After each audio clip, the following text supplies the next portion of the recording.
What is going on? Welcome to another Sunday Night Mobile Creator live stream.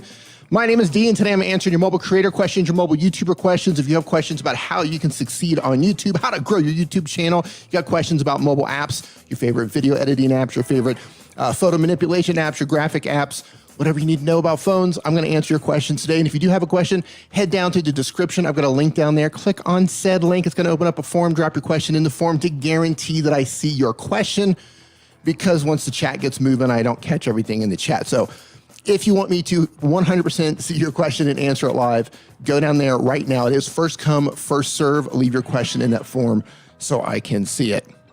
How's everybody's week? How are you doing? Chime off. Let me know where you're watching from. How are you doing? Farm says Smith, how you doing? Sweetie Dunson YT, who hit 10,000 subscribers today. 10,000 subscriber today milestone. So Sweeney Dunson, man, proud of you, brother. Keep going. Keep going. Who else is in the house? James Pruitt. How you doing? Car Detailing Channel. How you doing? Doug Houston at YT, bringing the hammer, the man with the wrench, the man with the master plan. Doug Houston YT. How's everybody doing? What's up?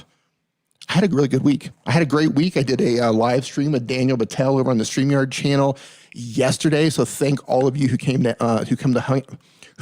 to hang out with us over there. That was a really good time.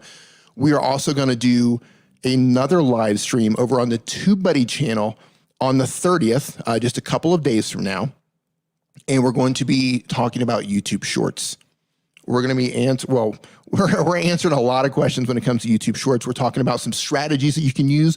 We're talking about some things that people aren't necessarily talking about right now when it comes to YouTube Shorts. Daniel and I have been studying this for a while. So you definitely do not want to miss out on this. It's coming this coming Wednesday on the 30th. And I'll be posting this in the community feed. I believe it's going to happen at 9 a.m. Eastern. Don't quote me on that. We'll post it on Twitter and we'll post it in the community feed. What else? Oh yeah, this is the last live stream of the year. Let's talk about that for a second. This is the last live stream on this, unless I go live on New Year's Eve. What are your plans on New Year's Eve? Are you guys going to go? Well, what are you doing? I know you're probably not going to be outside running around. I'm inside on New Year's Eve. This is the first New Year's Eve that I'm going to be inside since I was an adult. Yeah. I mean, since I was a child. I mean, once I became adult, I was always going out for New Year's Eve. The first one, I think most of the world is going to be in for New Year's Eve. I'm thinking, hey, Sammy, maybe going live sometime New Year's Eve. If not, this is the official last live stream on the channel for 2020. So let's make it count. Let's make it count. He says, oh, let's do a mega New Year. Yeah, look, if enough people want to do a mega New Year's Eve stream, maybe people can come in, and join, right? Maybe you guys can come in and join and do a hangout and that sort of thing. That would be pretty cool. Oh man, here we go. I'm staying home and turning it up with Bay. I hear you. I hear you. Hey, 3D Plastic Fantasy, how you doing? Hey. Hey, so listen, I know the questions are going to come pouring in. So I've got a couple of them in the chat right now. I'm going to go ahead and answer the first one, and then I'm going to jump back into the chat for a little bit. First one comes from Mr. JF4S7, who asks, if I can get this right, who asks, I don't have any video ideas. How do you feel about using other creators' video ideas? By the way, I hope you're having a great day. I'm having a fantastic day. Now that I'm super excited that I'm here and I'm live and to hang out with all of you. You don't have any video ideas. Here's the thing. The amount of video ideas out there, it's literally endless. Go to Google, go to YouTube, go to the search bar up there, where you search for stuff, and start typing in keyword phrases that are relevant to your niche. I don't care what kind of channel you are.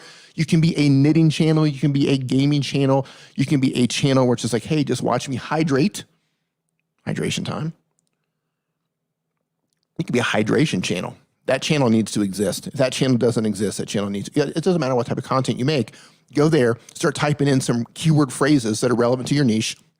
You're going to see a whole drop down, right? A whole drop down of people are saying, how do I do this? How do I do that? What is this? What is that? Those are video ideas. Now, that being said, of course, you can use other creators' video ideas. There is strategy where, I'm doing great, thank you. There is strategy to watching a successful channel and saying, okay, let's just say, for example, because I love to use this example, how to live stream on your iPhone. Let's say I make that video and you see that that video is doing well. Okay, you could make a video, how to go live on your iPhone. I would title it a little bit differently. I wouldn't just jack it completely. And of course, you want to make your own video and write your own description, but use other people's successful videos as ideas and then put your own spin on it. So yeah, absolutely. The hydration channel. I think Doug said the hydration state. Yeah, if this channel doesn't exist, there's something wrong with the world, and we need to fix that. And we need to fix that. Tech Genius, I'll answer this real quick. How do you teach us to add music without copyright? Here's the thing. If you're getting music from any place that you don't have a license for, meaning you're just randomly pulling it off the internet, or you're randomly pulling it off of one of these YouTube channels that say, hey, you can use our music, and you're running the risk of getting a copyright claim or a copyright strike. Get music from the YouTube audio library. Get music from Epidemic Sound. Get music from a resource where they're tried and true. And listen, here's the thing. If you're ever in doubt, you're like, hey, this YouTube channel says I can use their music, go to Google, type in that YouTube channel name, and then write in copyright claim. You're probably going to get a lot of people who are saying, hey, I use their music. They said I could use the music, and then I got a copyright claim. So, you know, licensed music only, or you risk getting a claim. All right, the hydration station. Doug, I love it. I love it. May somebody make this happen, or maybe I need to make it happen. And you just talk about, you know, I can just, if you guys want to fund me, I'll travel around the world, taste different types of water, let you know which one's the best. Let you know which one is the best.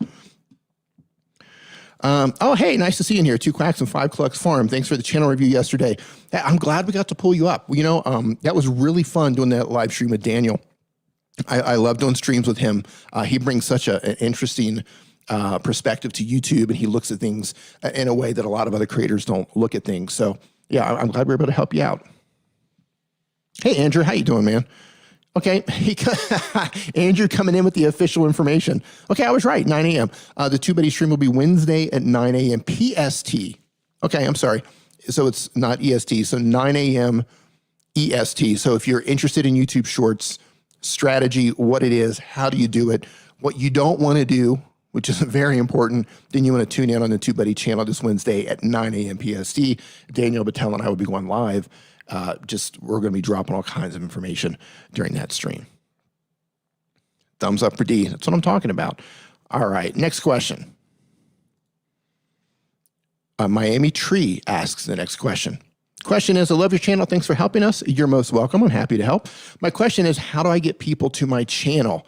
You get people to your channel, and I'm just going to take a quick glance at your channel so I don't steer you in the wrong direction, which I don't think this answer will steer you in the wrong direction, but I'm just going to double check. What type of content are you making? Okay, well, I'm just going to tell you right now, I don't know what your channel is about. I loaded up your channel. I love that you have yourself in the channel art, but I don't know what your channel is about. You don't have a focus. It looks like you're doing Vlogmas. It looks like you're doing a little bit of this. You're doing a little bit of that. Come spend the day with me. So you get people to your channel by focusing on something. Right now, your channel is completely unfocused. Okay, so think of where do you want to take your channel? What do you want to be known for on YouTube? What do you want your channel to be known for? Now, this isn't an easy question to answer because some people are just getting started. You don't know yet. And that's fine. You can test the waters. You can try out different types of content. But eventually, you're going to have to figure out a plan. You're going to have to figure out something to double down on. And that's when you start focusing on something, right? And then once you're like, okay, I want to make, for example, my channel is helping mobile content creators and mobile live streamers. Every piece of content that I put on my channel is helping mobile creators, helping YouTubers. It's helping mobile live streamers. That's what my channel is about. And the way that I got views and really built up the channel momentum is I made a ton of videos doing that exact thing. So figure out what you want to be known for. Figure out what you want to niche down on, and just make a ton of videos. Make 50 videos, 75 videos, make 100 videos on that particular topic, on that niche, and people will find you. People will find you. Keep learning along the way. Keep learning along the way. Construction Cronies, how you doing, my man? Hope you're doing well. I'm going to go into the chat right here for a second. I intended the entire channel review stream. Wish I got picked. It was fun answering the questions, but when I opened my laptop, I realized the stream was delayed on my phone. Yeah, that's the thing. So anytime you're in a live stream and they're trying to do like a Q&A where it's they're doing a contest, because we do that for our channel reviews where we ask a question. The first person who answers the question correctly, you get your channel pulled up. Sometimes when you're looking on a phone, it can be very delayed, like by many minutes. So always pull up a computer if you can when the game starts. I can handle 9 PST. There you go. There you go. Doug enjoyed the replay. Yeah, that was fun. That was fun. That was a really good live stream. All right, here. 2 quacks in a farm. Whoa, I just shut down everything. What did I just do? Question here real quick. What's the best editing app for your phone for doing YouTube Shorts? Thank you, sir. You didn't tell me if you're an Android or iPhone, but I'll give you a quick rundown of what I like to use for video editing. If I'm making short form content for any platform, it could be TikTok. It could be the shorts videos that I've made. I haven't uploaded them yet, but I made them. It could be for Instagram Reels. It could be for Dub Smash. It could be for Byte. Whatever it is, if it's short form content, I use Videoleap on my iPhone, just because that app makes sense to me, and it's a good app. It doesn't crash on my iPhone. If you're an Android user, check out VN, just the letters VN, or check out an app called VLLO. Those apps are also available for iOS as well. But I use Videoleap for that, and I'm really happy with that. It's really easy. I'm efficient. That's the thing. It's like, find the apps, find the software, whatever it is, making thumbnails, editing your videos, whatever it is, find the things that you're the most efficient at. Find the things that make sense to you, the user interface where it's intuitive and you don't have to spend a lot of time figuring it out. That's really the key for making content, is trying to do things efficiently and getting your workflow together. Because if you start having jams in your workflow, it slows you down. Then it starts to be like, man, this edit's just taking forever, right? So you need to find the right apps, the right pieces of software to make you efficient. That's truly the key. Hey, Narfield, how you doing? Videoleap does a solid job for shorts. I use Videoleap and CapCut. Yeah, CapCut's great too. I've got a video coming out on CapCut. I'm really impressed with CapCut. Thank you. I made my last short on Videoleap. Yep, there you go. Videoleap's great. Videoleap's great. If I'm doing something longer, I'm either going to use my, well, look at me sitting all crooked over here. What happened on my chair? What's going on? Let me move this. If I'm doing long form content, I'm going to edit on a computer, or I'm going to edit on my iPad. If I'm editing on my computer, I use Vegas Pro. I've got the latest version, which is 18. If I'm on my iPad, I'm usually using LumaFusion for that, if it's something longer. But if it's short, Videoleap all day. Hey, Butterfly. Butterfly Hustles, how you doing? You like my purple light? Why, thank you. I've got another purple light over here. I don't know if you can see it that much. Oops. This one. So this setup right here, where's it at? This is an old iPhone of mine, and I'm shooting with Filmic Pro. So I'm using the Filmic Pro app, shooting through my iPhone, just because I wanted this additional view so you guys can see the Samsung that I'm shooting with. When I started the stream, I had like a black and white top-down shot. That was this phone right here. And for some reason, I think the battery is dead because it just went black on me. Go, yay, battery. But yeah, I got a little purple, got one of these little jobs. So this is what's behind me. This is an Aperture RPG. What did I say it is? MC. This is the Aperture MC light. You can change it to any colors that you want. And that's what I've actually got behind me on a small stand, a small travel stand. And I'm just setting this over here on the corner. Yeah, I don't know why so on this Samsung, this is an S9, and the battery just does not last. Even though I charge it and I've got it plugged in, the battery it dies so quickly. I love this. Hey, thank you. I'm glad you like them. They're tiny, really tiny. All right. Yeah, so when I started the stream, it was at 10%. It was at 10%, and I thought, man, I thought I charged it before I went streaming, before I went live, but yeah, I guess not. What are you gonna do? All right, hey, Stacy Morgan, how you doing, man? Stacy says, I was talking to a professional sports anchor, and he said I should do shorts.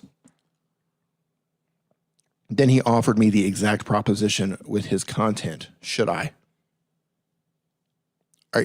He recommends that you make shorts with his content. Here's the thing.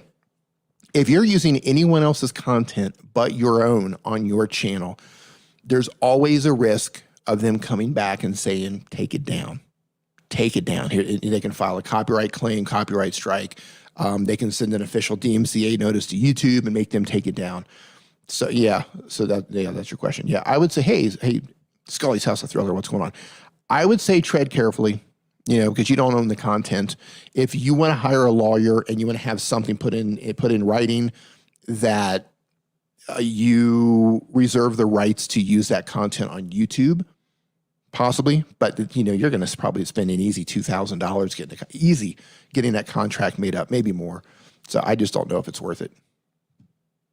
You can get written proof. Yeah, I mean, it can't just be a note from him saying, I gave you permission. Like you want to get the legalese going on that one. So you want to sit down with an attorney. You have to get specific rights. So here's where things get tricky. You have to get rights so you can use it on YouTube. But what if somebody copies that video on YouTube and they upload it to Instagram? So you're going to have to really think that through, sit down with a lawyer on that one just to protect yourself. It might be more headache than it's worth, in my honest opinion, but it depends. They might have some great content. Pass. Can I get that light as a loyal subscriber? Yeah, man, I'll send you over a whole truckload of them. How about that? All right, next question here. Where is there it is. Next question from up north of 60. Question is, I just passed 100,000 subscribers. Congratulations. And I was wondering what the process is to get verified and receiving the play button. Also, could you have a quick look at my channel and provide any tips? Okay, so I'm not doing channel reviews here. However, I will take a quick glance, but look, you got to 100,000 subscribers. You're doing something right. Let me see what you're doing here. You're doing camp. Yes, I'm going to pull you up. So I'm not going to do like an official channel review, but because I love your content and you did hit 100,000 subscribers, I think that's a high five in that. So I will get you pulled up here just a second. But I do want to say we have S&J TV. Welcome to the Niminati. Channel Fish, thank you for becoming a channel member. I do appreciate it. Head over to my community feed. And by the way, if people are becoming a channel member today, head over to the community feed. I will be posting a link to our private Facebook group once this live stream is over. You can go over there. So if you've got questions, any questions whatsoever about YouTube, and we do have another members live stream coming up probably later this week. I will be announcing that shortly as well. So thank you so much. I'm just going to hit that again. I just love that sound. Welcome to the Niminati. Travis MCP made this. So good. Love that guy. So good. Okay, back to the questions here. Okay, so yeah, where's your channel at? Share my screen. By the way, there's 104 people in here watching right now. If you guys are having a good time, if you're just digging what's going on, go ahead and hit the thumbs up. Hit the thumbs up. Let YouTube know that you're enjoying the stream. So then maybe next time I go live, you'll get that notification. All right, let's see. So up in north. Okay, I'm just going to kind of crash course through this really quick. First of all, up north of 60, that's cool. I dig it, but what I would really love to see up here is some sort of a value proposition or a small sentence or tagline that just tells people what you're doing on your channel. Be very specific. So, up north of 60, if it's, if you're doing camping things, be very specific. For example, I don't have this as mine, but I'm thinking about changing it over. On my channel art, I might change it to something like, I help mobile content creators succeed on YouTube. Small sentence, let people know that they're on the right channel. Okay, I love the imagery on your thumbnails. It really kind of sets the vibe.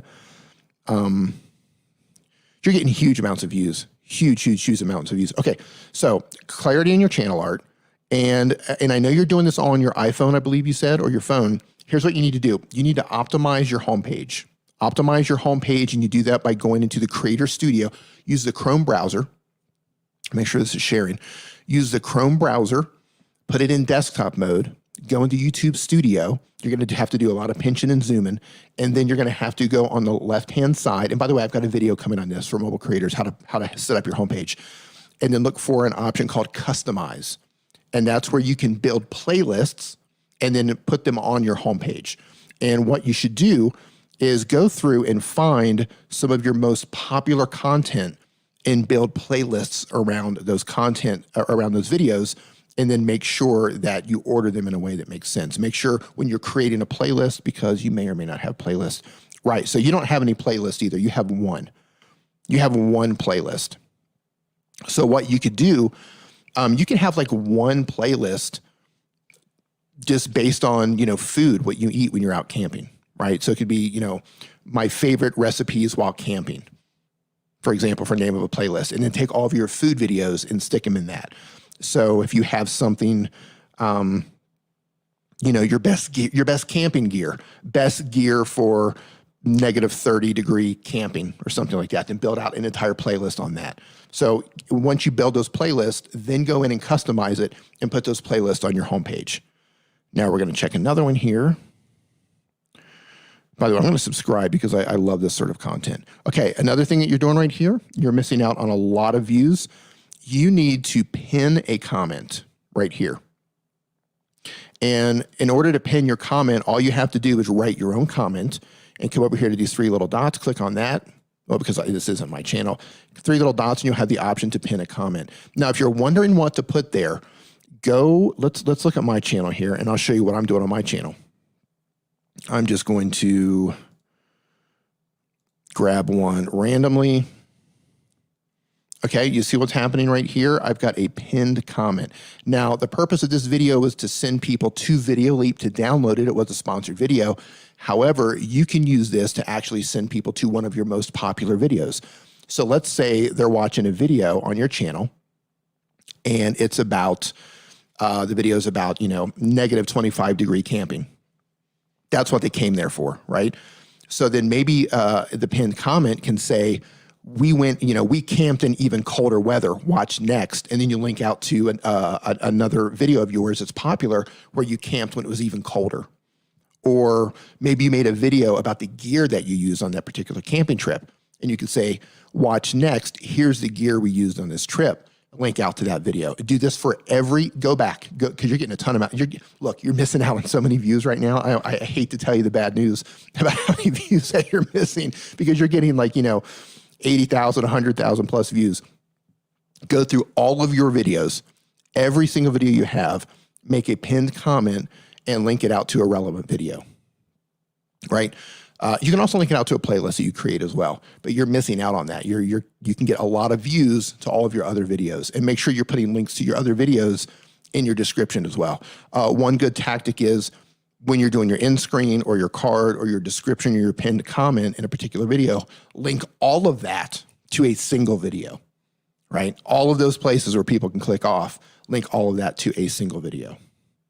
And you're doing this, you're leaving tons of views on the table here, tons and tons and tons of views, but you're doing really well anyway. So I think when you do some tweaking on your channel to optimize your channel, I think you're gonna blow up even more. And by the way, feel free to follow me on Twitter. Hit me up on Twitter. I'd be happy to, because you're at that level now to where the tweaks that you are making, you can see some serious changes with these tweaks. So feel free to hit me up on Twitter. I'd be happy to, brainstorm some stuff with you on your channel here to help you take it to the next level, because you're doing really well already. Congratulations. All right, looks like we get another channel member. Sweetie Dems. How do you say that? Sweetie Dems? Sweetie Dems? Welcome to the Niminati. Thank you so much. Welcome to the Niminati. As I mentioned before, when the stream's over, I'm going to go post a link in the community feed over on my channel, right? You've got video tab, you got the home tab, video tab, community. I'll put a link to our private Facebook group, and we'll be doing a members-only live stream a little bit later this week. That's where I'll be able to pull up your channels, dig into your channels a little bit, and give you some advice on things that you can do to grow your channels or optimize things a little bit better. Thank you. Go into the chat here just a little bit. Hey, Pixelpia, how you doing? Nice to see you in here. Hope you are having a wonderful evening. Hey, how was everybody's Christmas? How was everybody's holidays? I know not everybody celebrates Christmas, but how's your holidays been? I didn't ask that early on, and that was quite rude of me. Hope everybody had a good holiday. Hope you're still not in a food coma. A funny story. So some of you who are new to the channel, hey Matt, how you doing, man? I live in Thailand, if you're new to the channel. However, since the pandemic started, I've been stuck in Mexico since March. So we ordered, and I'm not even gonna lie, we ordered pizza from Domino's Pizza, and they had a 2-for-1. So we had 2 large pizzas, and it's just my girlfriend and I. So 2 large pizzas from Domino's. Then Little Caesars, we ordered their breads, the crazy bread with their sauce, and we ordered like these other cheese-filled crazy bread things. We ordered Krispy Kreme donuts. We ordered Chinese food, and we ordered Kentucky Fried Chicken, all on Uber Eats. We had a feast. We ate until we almost vomited. That was our Christmas. So I hope everybody here had an amazing holidays. Hold on, we got another channel member. Look at that. Welcome to the Niminati. The Tinkerer's Wife, thank you so much. I'm sure you just heard everything I was mentioning about linking out to the Facebook group. So as soon as the stream's over, just give me a few minutes because I've got to turn off the cameras and everything, and then I'll be posting a link to the Facebook group. Here's the thing, when you guys come over to the Facebook group, anytime you've joined a Facebook group, it asks you, here's a questionnaire. It's very important. It's gonna ask you what your channel is. Copy the link to your channel, put it in there when it asks you for it, because that's how I verify that you're actually a channel member. Because if people don't put their YouTube channel, I don't know if you're a channel member or not. So make sure you do that. It's very important. Very important. Let's see. All right, moving on to the next question. Oh, by the way, I made homemade red chili pork tamales tonight. There you go. Sounds delicious. I love it. All right, next question here. By the way, up north of 60, I hope you're still in here, and I hope you heard all of that. Feel free to reach out to me on Twitter or just shoot me an email. Next question from Fanatic J. First, let me hydrate. Fanatic J says, YouTube Shorts and how to get more subscribers and views making YouTube Shorts. Okay. There's so much going on with YouTube Shorts, and a lot of people are doing them wrong. A lot of people are doing YouTube Shorts the wrong way. What I want you to do is this, it's this coming Wednesday on the TubeBuddy YouTube channel at 9 a.m. Pacific time. I'm going live on there for 1 hour with Daniel Battelle, and we are breaking down everything about YouTube Shorts, because there's a lot of people who are doing them wrong. You're missing out on a lot of opportunity. We're going to talk about what it is, how you do them, some strategies that you can use to grow your channel so you're not just throwing YouTube Shorts up to the wind. We're going to talk about why your videos rotate in, why they rotate out, and all of that good stuff. So make sure you come over and hang out with us this coming Wednesday on the TubeBuddy channel. In terms of how do you get more subscribers making YouTube Shorts, you have to make good shorts. Right? Stop thinking about YouTube Shorts as a short, okay? Yes, it has to be an interesting piece of content so it can live alone, so it can live by itself as a video that's under 60 seconds, so it has to be good there. But at the same time, I want you to think of YouTube Short just like you would any other piece of content that you would on your channel. You need to put a thumbnail, you need to have a good topic, you need to write your description, you need to do your end screens, you need to put your cards in there. Treat it just like you would any other video on your channel. It's just 60 seconds or less. All right, so that's how you focus with that. So it's not like there isn't magic in terms of how you get more subscribers. You still have to make good videos with shorts. Where people are seeing explosive growth with shorts is because if you end up on the short shelf, this is a particular area in the YouTube mobile app where shorts are showing up. If you end up there and you stay there for a decent amount of time, you can see explosive growth that way. It usually doesn't last, but people are seeing explosive growth by doing this. So anyway, we're going to deep dive into YouTube Shorts on the TubeBuddy channel this coming Wednesday. Come there, hang out with us there. The whole hour is going to be about YouTube Shorts. And I think I missed out on it. We got a new channel member. Look at this. Welcome to the Niminati. East KY Picker, welcome to the Niminati. I hope you heard everything that I just mentioned about going to the community feed, coming over to Facebook, and all that good stuff. If you didn't, just say you didn't, and I'll repeat myself in the chat. When the stream is over, I will post that in the community feed, and members only are going to see that. And we will have our members only live stream a little bit later this coming week, where I can dig into your channels, give you some advice, and that sort of thing. And Pixelpia comes in, dropping the first super chat of the day, who says, "We need some funk." What are we going to hit? Let's.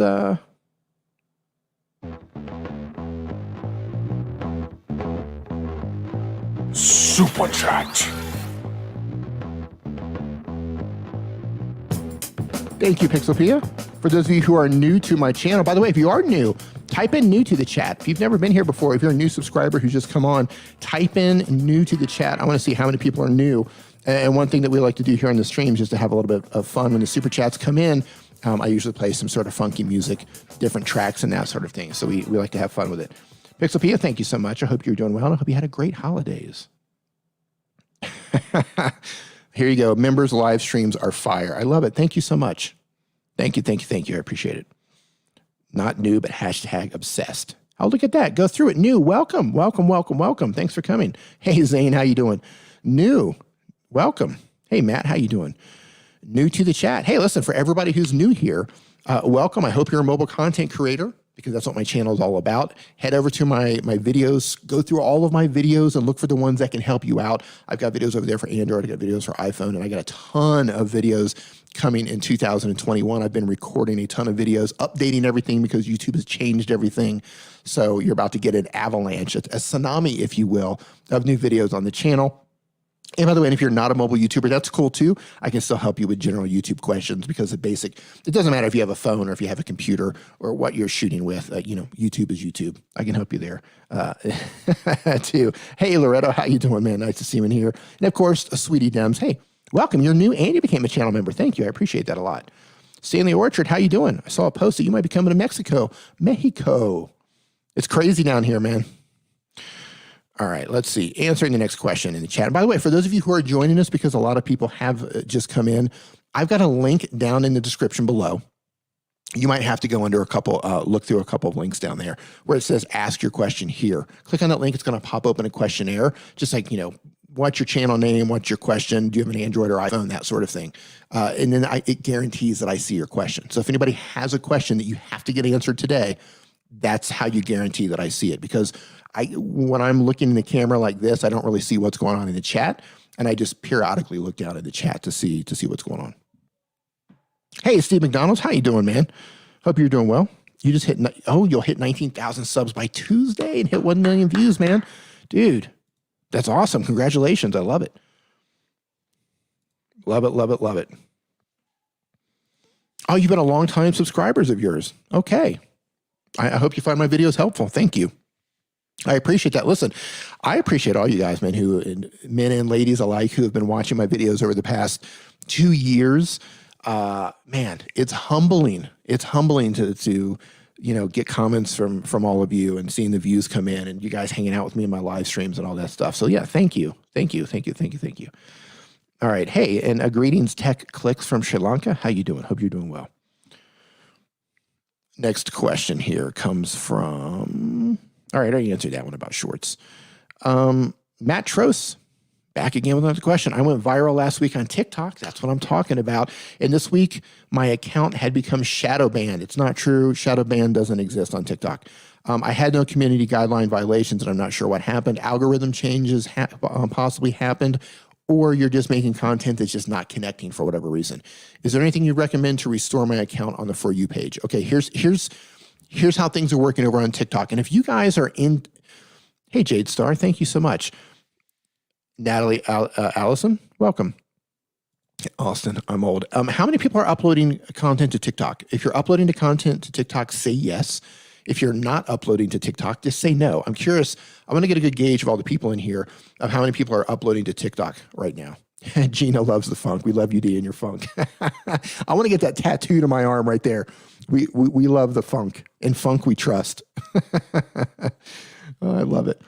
Yes, yes, yes, yes. I love it. I love it. I love it. I love it. Look at this. Yes.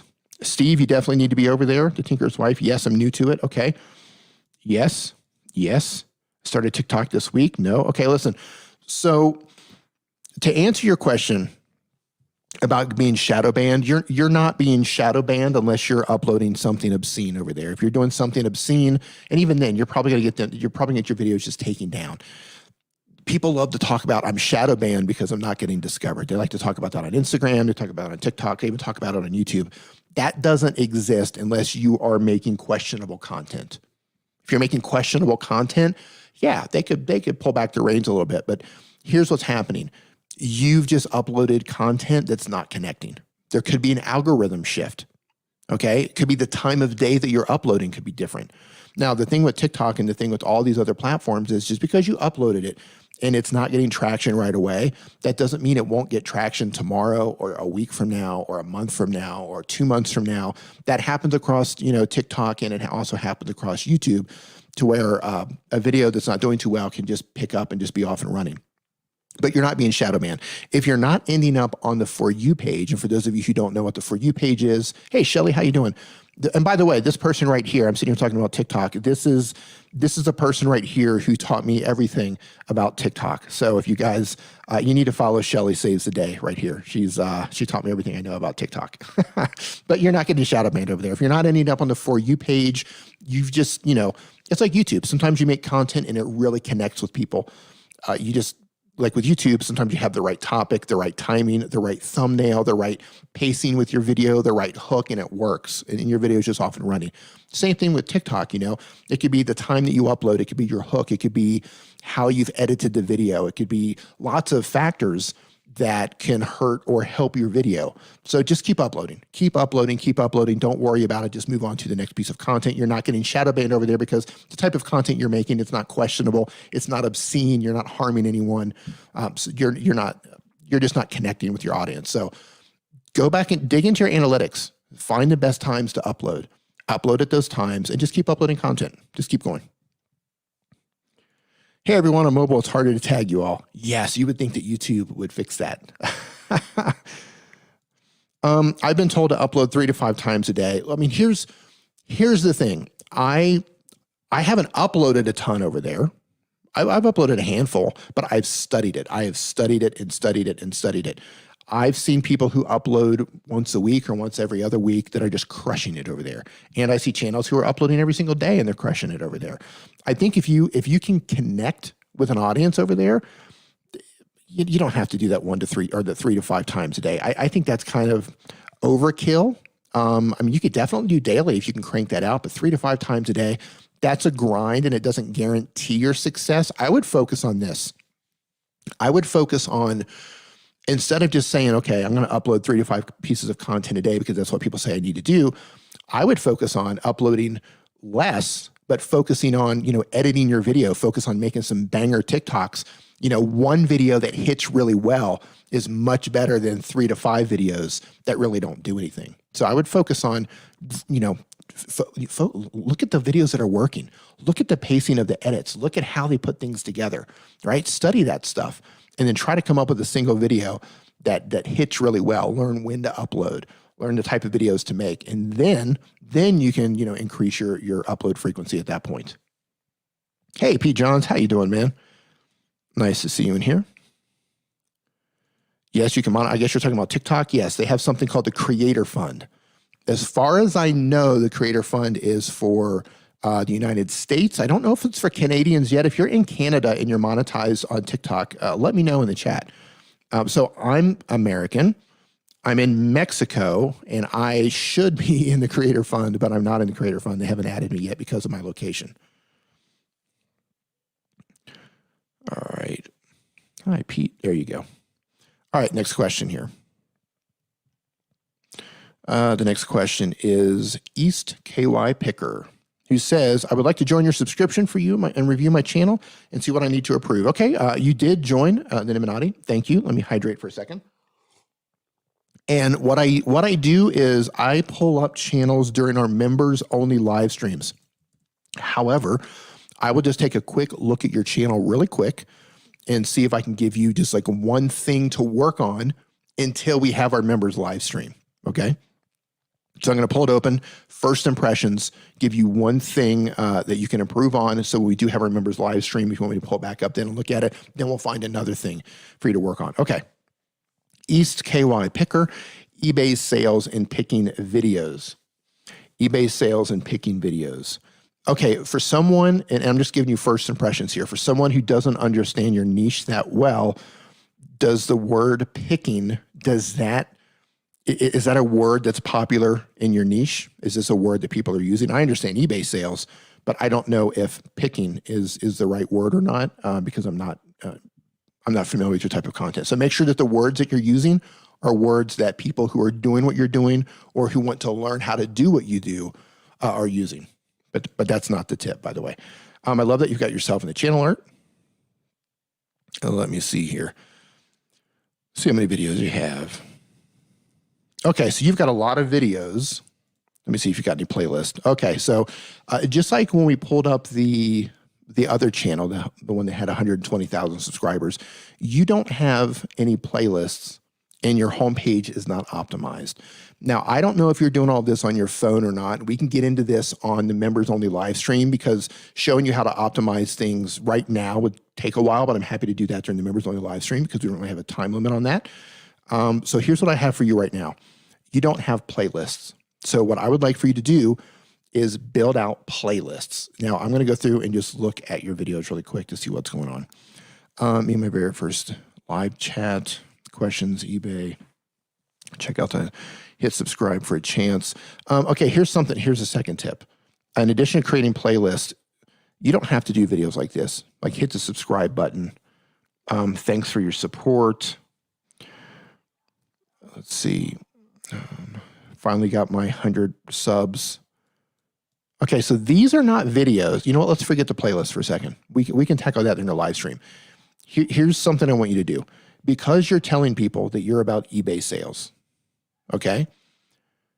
Any piece of content that's on your channel that you've uploaded that is not about eBay sales, you're deceiving people who come to your channel. So people who are there about eBay sales, they're not necessarily concerned about your first 100 subscribers. They're not concerned what you're doing on your YouTube journey. This is a totally different audience. You have people who are interested in eBay sales and you have people who are interested in growing a YouTube channel. Okay, so what I would do is I would go through and I would unlist any video, you don't have to delete them, just unlist them. And yes, you will lose some watch time from that, but that's okay because you're gonna gain it up by focusing your channel. So we wanna focus everything on what it is you're actually doing. So anything that does not fall into this, right? If it's not in alignment with that, unlist it from your channel. Now, Pixelpia, who's in the chat right now, she can tell you, Pixelpia, tell him how many videos you actually unlisted from your channel. But then what's going to happen is when every piece of content on your channel is in alignment with what it is you're telling people that you're doing, when they can watch one video after another, let's say I land on one of your videos and it's how to do something with eBay, how to sell something on eBay. And I watch it and I'm like, wow, this is a really good channel. I love it. I love how this person communicates. And then I finish the video and then YouTube says, hey, watch next, as YouTube does. And it suggests another one of your videos, and it's a YouTube video talking about your first 100 subscribers. As someone who just watched a video about selling on eBay, I have no interest and I don't care what's going on in your YouTube channel. That's not why I signed up. Keep in mind that all of the videos that you're making, it's about the viewer. What do they get from your channel? What are they learning when they when they come to your channel and watch your videos? It's about the viewer. It's always about the viewer. So you want to make sure when they watch one piece of content, they can watch another piece of content and watch another piece of content, and it's in alignment with what you told them your channel's about. It's in alignment with what you told them your channel's about. It's in alignment with the video that they just watched. So go through and unlist any video that's not in alignment with that. So you got to think about what do you want to be known for? What do you want your channel to be? And if it's to help people with eBay sales, then unlist anything that doesn't have to do anything with eBay sales. So that's what I've got for you. Do that, and then we have the members only live stream. We can dig in deeper into your channel. I can go through the process of showing you how to customize things, how to build a playlist, how to categorize things a little bit better. So that's what I got for you. Looks like I'm missing some super chats here. What do we got? What do we got here? We've got Pete Johns dropping the super chat. Hey, thank you so much, man. He says, what's the biggest aha moment from doing regular live streams in 2020? That's a great question. But first, we're gonna come up with a little bit of Pete Johns funk. What are we gonna do? We're gonna do this one. Is this funky? I don't know if it's gonna be funky or not. Let's see. We're not gonna do that one. Let's try this one. Oh yeah, we're gonna do that one. Super chat. Oh, I feel like roller skating to this one. Do you guys remember roller? Yeah, I know some of you remember roller skating. I know you do. Thank you, Pete Johns, man. Much appreciated. Okay, what's my biggest aha moment from doing regular live streams in 2020? I wouldn't say I've had an aha moment for doing live streams in 2020 because I've been in Mexico for almost the entirety of 2020, living in Airbnbs, struggling with internet connections and that sort of thing. But I will tell you this, instead of an aha moment, I can tell you some gear that I purchased that I'm just super happy that I purchased that gear. Okay, first one is this microphone right here. This is the Shure SM58. Those of you who have been to concerts before, you've seen the singers holding this microphone and singing with it. This isn't the standard microphone that you see people recording on YouTube with or making podcasts with. You usually see them with $300 and $400 microphones. This is like a $90 microphone. It's like a $90 microphone, and it's the only microphone that I could get sent to me in Mexico that they weren't sold out, right? I couldn't get the other ones that I wanted. I picked up this one, and this was kind of like, wow, this actually sounds really good. I'm so happy I bought a $90 microphone that's almost indestructible. Second piece of content is the Rodecaster. I got this for podcasting, for the podcast that's coming up, and that's what I'm doing the sound banks with. Super chat. Right, doing that. I'm running all my audio through this, and so that's the second piece of gear that I'm so happy that I purchased that gear, or the Rodecaster, and I picked up this microphone. In terms of aha moments, aha moments, I don't have them, but I'll say this. The other cool thing that I really love is I love that I can connect my iPad Bluetooth to the Rodecaster. So anytime you're hearing me play music here now, tonight, I'm playing just random tracks off of Epidemic Sound. I'm playing random tracks off of Epidemic Sound, and I'm hitting a keypad over here on the actual Rodecaster itself for the super chat. Super chat.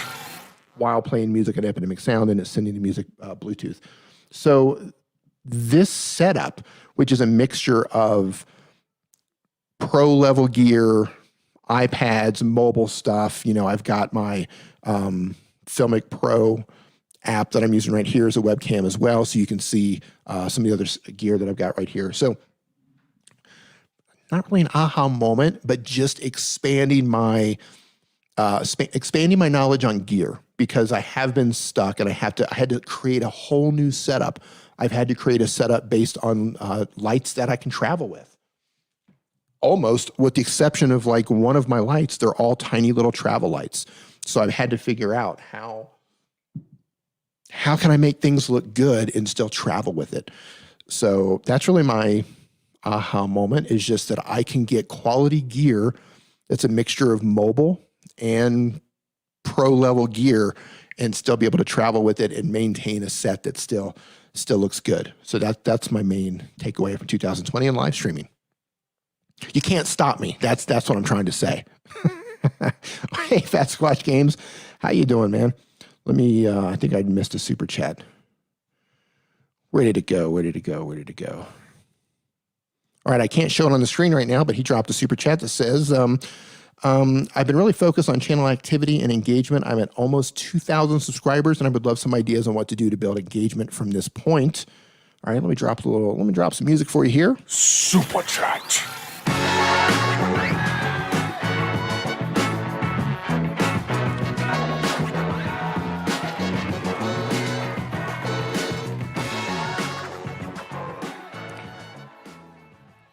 All right, Fat Squatch Games, what can you do for engagement? So you're a gaming channel. You're doing Battlegrounds mobile. I love it. What can you do for engagement? Let me see here. Okay, so here's the first thing I would do. And I'm not going to dig into a full channel review, but you are taking your members only content and you're putting this up on. Let me show this to everybody real quick. Let me show you what's happening. And for somebody who is just coming across your channel for the first time, I don't like this, okay? So basically, somebody new lands on your channel. Maybe they watched a video and they clicked in to see what the rest of your channel is about. First of all, okay, first mistake right here, you've put all of your channels, all the related channels here. Okay, well, you just gave me 3, 4, 5, 6, 7, 8. You gave me at least 10 different options to click off of your channel. So as soon as I land on your channel, you've got your trailer here, and then you just gave me like 10 different ways to click off your channel, right? Take this and move this to the very, very bottom because you're just saying, hey, click off of my channel. Go watch these other channels, okay? Like, so I land on you. You've got, I don't know how many subscribers. You got 2,000 subscribers. And then I come down here and I see this channel. Oh, they got 6,000 subscribers. They're a gaming channel. I'll go watch them instead. They're probably better. And then I'm going to click off. Bam, you just lost me. Okay, so move that to the bottom. Second mistake you're making. Congratulations on having members, channel members, but you don't put this here, right? So you've got your members only battles here, but look what happens when somebody who's not a member clicks on them. I'm not really reading as members only. I click on it, look what happens. Members only content. Now, on one hand, this could tempt me to join, but guess what? I don't know you yet, so I'm not going to join your channel. So again, move this, your members only stuff, move this down to the bottom too. I would put that right above the links out because that's just not, that's not important. So what you do want to do, that first playlist that's up there, put a playlist together that is packed full of your best content. Video after video after video after video, your best content up there in that first playlist. Don't distract people. Don't send them off to another channel. Don't make them click on a video that says members only content. Okay, so that's what I've got for you. Now, in terms of engagement, you're a gaming channel. Let's see what you got going on here. You're not doing any pinned comments that I'm seeing. I'm going to double check here. Yeah, you're not doing any pinned comments whatsoever. So learn about pinned comments. Learn about pinned comments. Go look at my channel. Go look at the videos where I'm pinning comments and I'm linking out to other pieces of content. You can also use that to ask questions. You don't have to link out to a video, but if you try to grow your channel, it's a great idea. However, you can use that to ask a question as well. So that's what I got for you. You're missing out on your pinned comment. You can use that for engagement. You can use that for driving views to other videos. And of course, re-optimize your channel there on the homepage a little bit. Okay, Doug dropping a $5. Super chat. You missed half of Up North 60's questions. Are you claiming? Oh, man. Okay. I have links for you up north of 60. Up north of 60, here's what I want you to do. I'm going to drop, and by the way, if anybody else emails me other than this, I'm not going to answer it. Hold on. I'm dropping an email into the chat right now for Up North of 60. Email me, let me know this is your channel, and I can send you the direct links for you to start the verification process, okay, and to get your button. So there it is. Thank you, Doug, for reminding me. Okay, next question. Next question comes from Fanatic J. Is shorts worth doing? And if yes, should I do how I like videos for games, but be vertical videos? Okay, shorts worth doing? Absolutely, they're worth doing. They're definitely worth trying to see if you are making shorts that people are interested in. How do you do shorts? Yes, it has to be 60 seconds or less. It has to be vertical content, and it should be relevant to the type of content that you're already making on your channel. One of the biggest mistakes that people are making right now when it comes to YouTube Shorts is, okay, I'm going to use my channel as an example. My channel helps mobile content creators, mobile YouTubers, and mobile live streamers. Okay, that's what my channel is about. But let's say I started uploading shorts where I was doing pranks because I see other shorts where pranks are possible or pranks are popular. I'm doing pranks, or I'm doing recipes, or I'm doing weird things where I'm following people around, you know, whatever. That has nothing to do with my channel. And while that might do very well if it ends up on the short shelf, I might even get a viral video out of it if it's funny or if it's interesting enough. The people that's going to bring into my channel through shorts are not going to be interested in the type of content I'm making on my channel. So yes, you'll get views. Yes, you'll get subscribers, but they will be completely meaningless because they're not interested in what you're doing on your channel. And those short videos that you're uploading, those also go up to your channel. So it's possible that they're watching one piece of content. For example, let's say I have a video for how to go live on your iPhone, but I make a short on, you know, pranking people at Walmart, and somebody watches my how to go live on my iPhone video. And because that short video, it lives on your channel while at the same time possibly living on the short shelf, YouTube could say, hey, watch this video next. And people they're not interested in that. So make sure that your content is relevant, your shorts are relevant to the content on your channel. So many people are making this mistake. So many people. And I'm seeing these shorts with these huge views. Like, wow, they got 100,000 views. They got 500,000 views on this short. And I go to look at their channel and it has nothing to do with the shorts. So make sure it's relevant. Do you think it's a good idea to have a second channel for a different niche? Yes, I do. I fully believe in niching down in one particular type of content. And think about this for a second. For everybody here who's on my channel, you're either a YouTuber or you're a mobile content creator or a mobile YouTuber. You have something to do with YouTube. Most of you are probably doing it on your phone. What if half of my videos were about how to detail a car, right? Let's say I've got a lot of videos about how to do something on a phone, how to succeed on YouTube with the phone, but then YouTube is starting to recommend my videos about how to clean your car. Or look at this chicken tikka recipe. Here, Dee teaches you how to cook Indian food. You're gonna be like, I don't care about that. I don't care. I don't want to watch Dee's chicken recipe. I mean, it would be funny to watch me in the kitchen making Indian recipes, I will admit, because it's a disaster, but you don't want to watch that in most cases. You don't want to watch me clean my car. You don't want to watch me build something. You're on my channel because you want to learn something about YouTube or how to do something with your phone.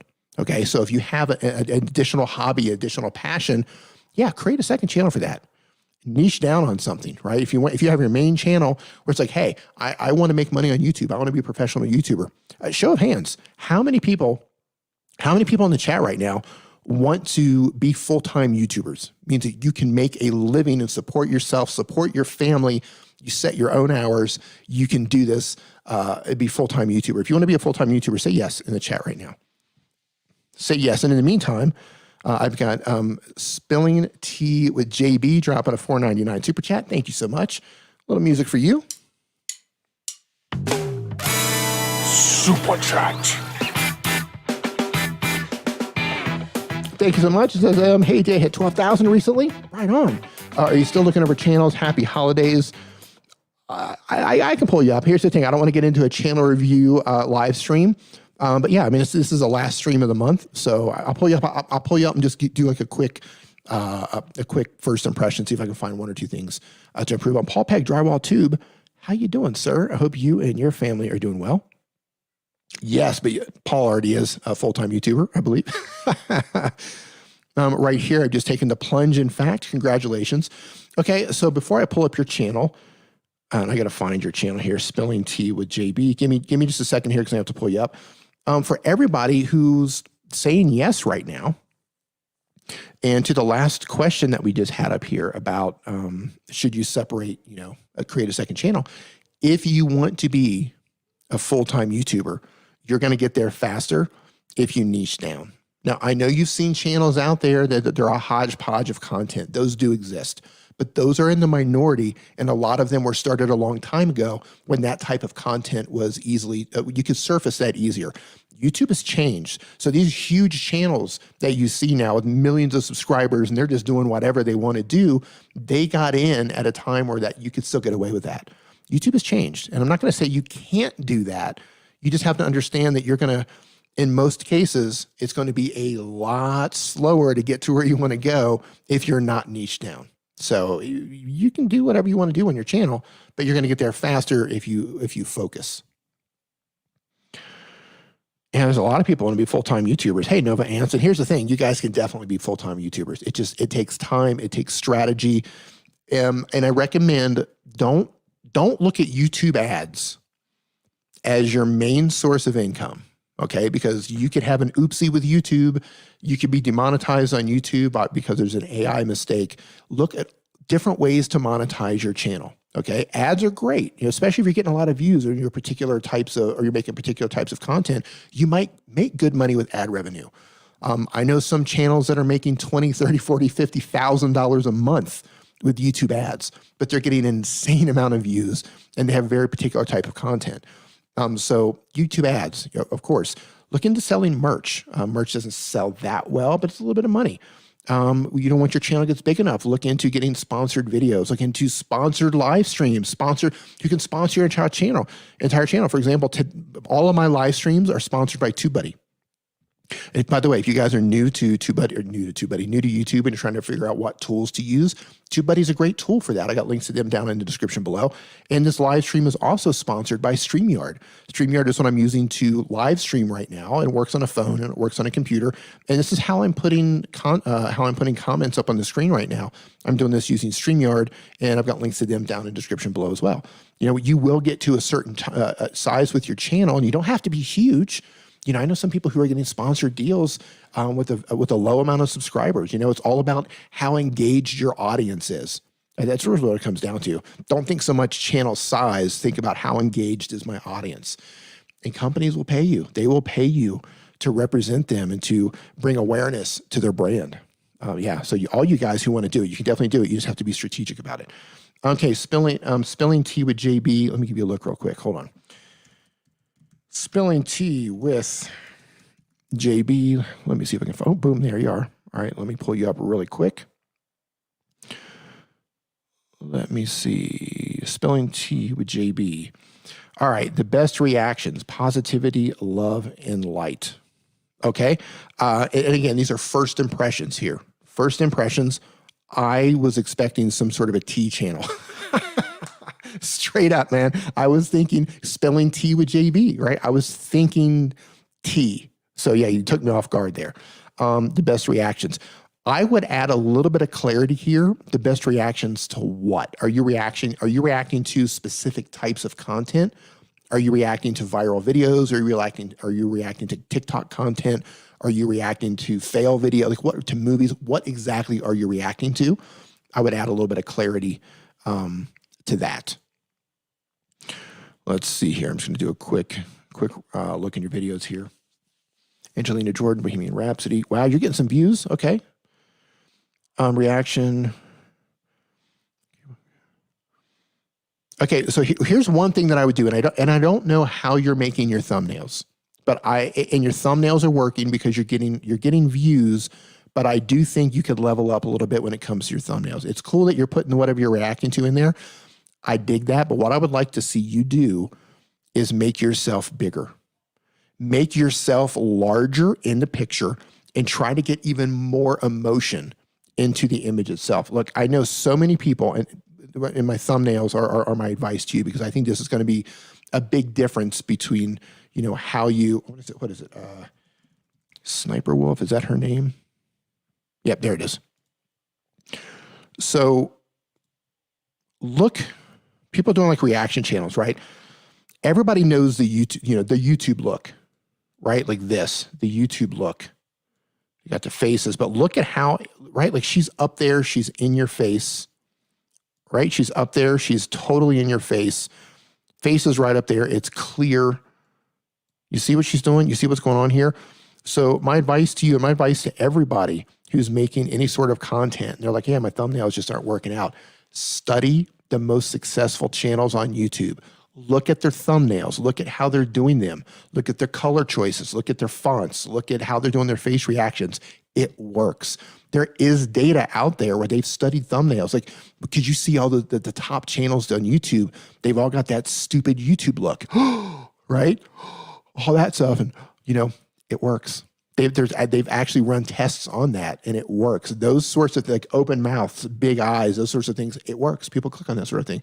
So get your face closer, get more emotion into it. And it's not clickbaity because you are going to do the reaction, but you kind of have to, I mean, you're competing for a click. So your thumbnail has to kind of be over the top. So put in the extra work, and this applies to everybody. Put in the extra work in your thumbnails. Use an app. You can use Snapseed, or you can use Facetune or something that can make your eyes, if you're doing stuff on your phone, both Snapseed and Facetune, they can make your eyes bigger, right? They can stretch your face out. And so, well, Snapseed can't do it too much, but Facetune, you can do all kinds of crazy stuff with Facetune. Make your eyes bigger, make your mouth bigger, slant your eyebrows a little bit. You can totally manipulate your picture to take it over the top, okay? And then if you can, like, go watch one of my videos if you're doing this on your phone for how to cut yourself out, okay? So what you can do is you can cut yourself out, and then you can stick yourself right back on top of the same picture, but make the background a different color. So like, you know, you're in color, but maybe the background is black and white, or maybe it's a different color blue. You put like a shade on it, make it blue. It makes you stand out even more, right? So you got to think about when it comes to thumbnails, how can I just completely stand out? Go study all the top reaction channels. Look at the colors they use. Look at their faces. Man, that stuff works. So that's what I've got for you. I mean, you're getting views, so that's great. And I think if you up your thumbnail game, I think it's going to step you up to another level. You got to get the click, man. You got to get the click. You got to. Hey, Farmstead Smith, have a good one. You got to get the. If you don't win the click, you don't get the view. You don't get the view. You don't get the watch time. You don't get the watch time. Your channel's not going to grow. It all starts with being discovered in the first place, but then you have to get that click. So awesome. Thank you. Interesting. Yep, purple. I love it. Purple tab. Go thumbnail. Exactly. I think the Nimmin Boys started the trend. But it works. So here's the funny thing about my channel, and this is the importance of testing, okay? I can suggest, based on data, based on tests that have been run, okay, this sort of thing works better. But things that I have to test on my own channel and that you need to test on your channel, whatever type of content you're making, you need to test it to see what works with your audience. Some types of videos on my channel do okay if I put myself in the video, or I'm in the thumbnail. Some videos do better if I put a phone in the thumbnail instead of myself. And I test this using TubeBuddy. I use, and you have to use the desktop version, the computer version, in order to get A/B testing. But I A/B test my thumbnails a lot to see how can I win the click? Which thumbnail gives me more leverage? Which one brings in more clicks? Some topics are better if I put a phone in there, and some topics do better if it's a picture of me. But I test that stuff to see which one's going to work best. And believe me, all these little tweaks, using the pinned comment, putting links in your description, tweaking your thumbnails, like every little tweak, that's how you win. Takes a lot of little tweaks. It works. That's right. All right, next question here. Comes from Backyard MTB. How can I make my channel stand out? You make your channel stand out. Just going to pull you up really quick. 2 dudes, 2 bikes, 20 trails. Okay, so for you, so I'm not going to pull your channel up, but here's what I've got for you. They've got a channel where they're doing like bike stunts and stuff like that. Think of an overall packaging, okay? Look, think of your channel, this applies to everyone. Think of your channel as an overall package, okay? It's a storefront window. You want your channel art to look good. You want your thumbnails to look good. I didn't really see any of your backyard tricks in your channel art. No, it isn't. Take some of your craziest pictures that you have, take screen grabs off your videos of the craziest things that you've done, and maybe make a collage up in your header. So when you land on it, you're like, wow, that's some crazy stuff going on there. But instead, you've got pictures of mountains. There's a disconnect there. One thing you can do with your thumbnails, try to push in more on the actual writer.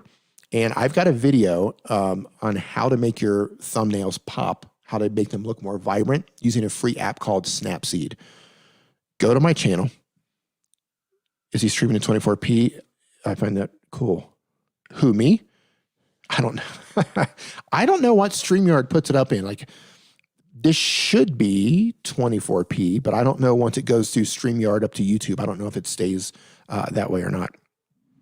But go watch my video on how to make your thumbnails pop using Snapseed. It's totally free. It adds some saturation, some ambiance, some vibrance to it, and it will make them more eye-catching. Next question. Fanatic J again. If YouTube Shorts worth doing, yep, I answered that already. Yes, you should be doing YouTube Shorts. Deepan Karthik's World. How to increase audience retention. Great question, and I'm glad you asked that question. Okay, there's 2 things when it comes to audience retention. Actually, there's a couple of things, so I'm not going to limit it to 2. The first thing is you have to have a strong hook at the beginning of your video. That hook could be something verbal where you tell them what's going to happen in the video. It could be something where it's visual. Let's say, for example, again, let's say I have a video. The title is How to Live Stream on Your iPhone. So my hook is going to be, as soon as somebody hits play, I'm going to confirm that they clicked on the right video. I'm going to confirm that I didn't clickbait them. So the topic is how to live stream with your phone. They click ID, or they click the thumbnail. And the first thing they hear out of my mouth is, I'm going to show you how you can live stream on your phone with a free app. Let's go. And I get into the video. I confirm. I'm going to show you how to live stream on your phone, right? They click. I tell them, hey, this is what you're going to get. Watch the video. Step one, you need a strong hook. If it's not something where you can do a verbal hook, do a visual hook. Let's say you're doing fail videos. Somebody clicks on the video, and the first thing they should see is the craziest part of the video. And right when it gets to the point where it starts to, the action starts to happen, where they start to fail, you cut that, then you actually go into the normal video. You entice them. You're like, oh, hey, here's what the video has, right? You dangle the carrot. Here's what you're going to get when you watch this video, whatever it is. If you've got a craft channel, maybe you start by telling them what they're going to get in the video, and you can show them the finished product in your hand while you're doing it. Today, I'm going to show you how to do X, Y, Z. So when you're finished, you can make something that looks like this, and then start the video. Okay, step one, you need a good hook.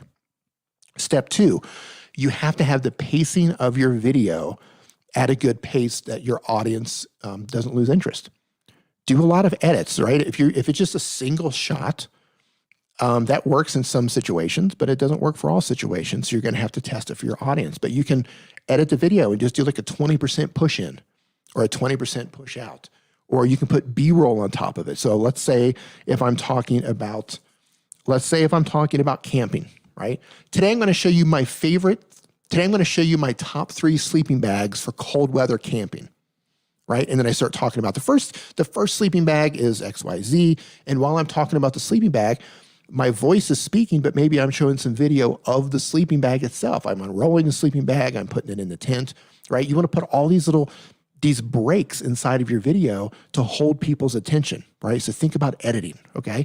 So you got to have your hook, you got to have the editing together, and you got to have the pacing of it, and you need to communicate in a way that holds their interest. If your video is full of ums and ahs and awkward silences and pauses, they're going to lose interest. Cut that stuff out, okay? Cut that stuff out, unless maybe if you're an ASMR channel, that silence is golden.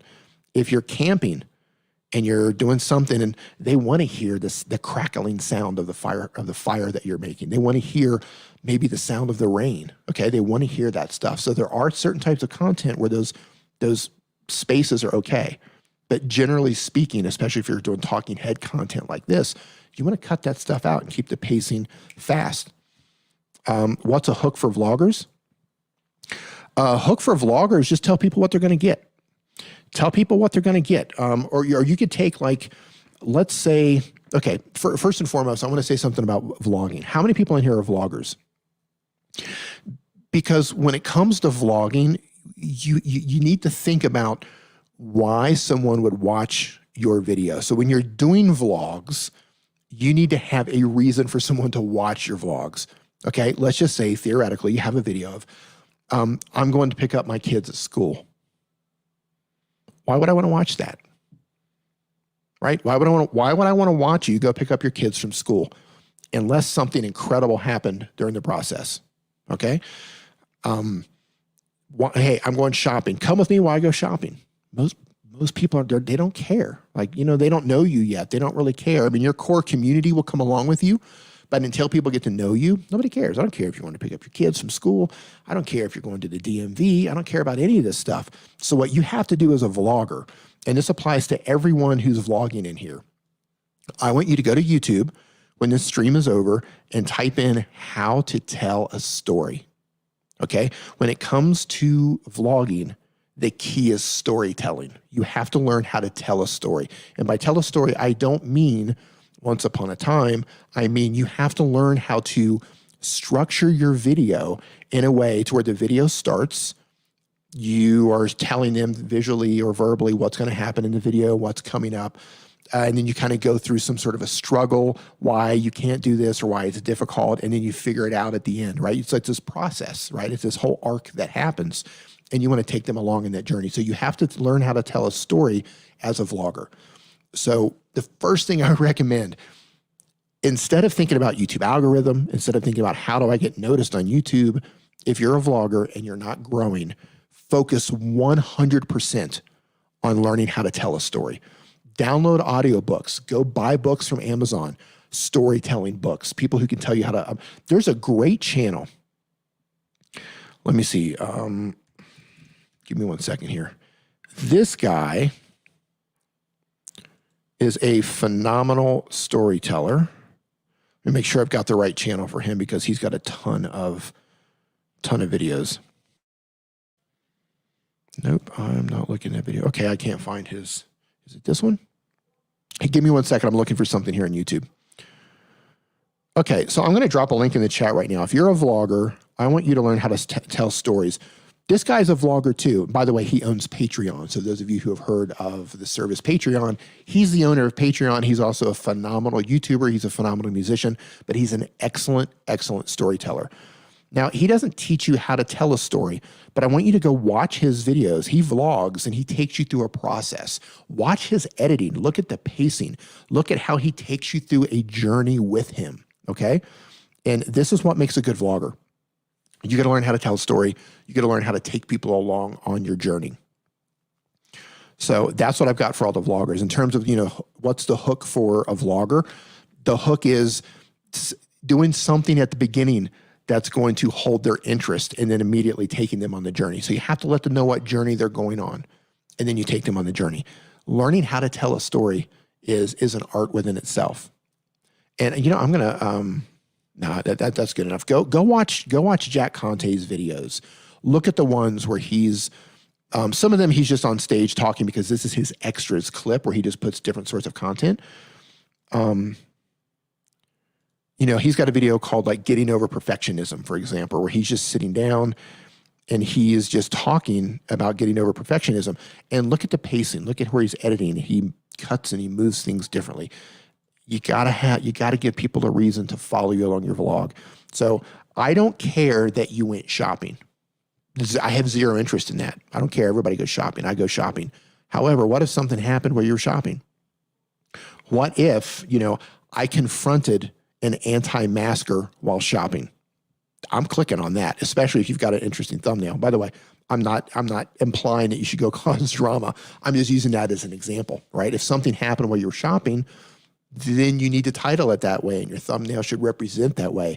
Make a story out of it instead of just, hey, follow me along and go shopping. All right, I'm looking at some beans. Nobody cares. The most organized, Casey Neistat. Casey Neistat is another excellent storyteller. He's the granddaddy of YouTube vloggers, Casey Neistat. Look at what he's doing. Don't copy his style, but look at how he tells a story, right? Look at how he starts it. Look at the adventure he takes you on. Excellent storyteller. And that's what vloggers have to do. This is where vloggers are missing out. You got to learn how to tell a story. ASMR video is all about the audio, right? ASMR is all about the audio. It's all about the visuals. Look, man, if you go look at the top ASMR channels. Go look at those channels. What's that? The one guy, Zeitgeist, is that his name? Hold on here. Zeitgeist ASMR. He's almost got 2 million subscribers. But look at the work that this dude is putting in. I'm going to drop this into the link, into the chat right now. Look at the work that this guy does on ASMR. Then you've also got Ting Ting, right? You got Ting Ting ASMR. I mean, there's so many, I'm into ASMR, but there's so many ASMR channels that are huge, but look at the quality that they're putting out there. Look at the attention to detail. Listen, right, to what it is. So if you're doing an ASMR channel, it's all about the audio, and at the same time, it's all about the visuals. So you need to learn how to do that. If you're just new, you got to figure it out. Go watch tutorials. YouTube, there's a million tutorials on YouTube. It's going to teach you how to shoot video, how to light things, how to record things better. Yeah, go watch that stuff. You got to rate. Look, ASMR is very saturated, but there's always room for new people. The link that I just posted to Ting Ting, she came out of nowhere a couple of years ago. She went from 0 to almost where she had 1 million something subscribers. Yeah, 1.6 million subscribers. You gotta level up. You have to. And you can also focus on niche things of ASMR. Some people are doing, like care, like Ting Ting does stuff about personal care. Maybe yours is about tapping, or maybe you do something about scratching or something like that. So you got to figure it out. Yeah, yeah. If you're doing ASMR, and I'll tell you something else about ASMR. It's not always about the best microphones. There are some ASMR channels. What is it, Rappy? Where's he at? So Raffy Taffy ASMR has got almost 800,000 subscribers. And he's got a Blue Yeti. He has a Blue Yeti microphone, and it's not that good of visuals, but he's really good at ASMR. He's really good at what he does. He's really good at tapping. His whole thing is about tapping, Rappy Tappy. He taps, and it's not the best microphone, but sometimes the lower quality microphones can pick audio up in a certain way that works really well for ASMR. Hey, 3D Pickers, how you doing, man? Hope you had a good holidays. It is. ASMR is extremely saturated. That's why you need to put in the extra work. You need to go the extra mile. You need to go the extra mile. Okay, next question. Next question is this is from, you didn't tell me what your name is. You haven't started a channel yet. Okay, so I want to know how to promote my YouTube channel on Instagram. You don't. It's difficult to pull people over to different platforms. I mean, if you have a large following on Instagram already, then you might be able to pull people over to YouTube. If you have a large following on YouTube, you might be able to pull some of them over on Instagram. People generally like what they like. Most people don't like to switch platforms so much. Some people will come over. Pixelpia dropping another super chat. Thank you so much. I got this one just for you, Pixelpia. Super chat.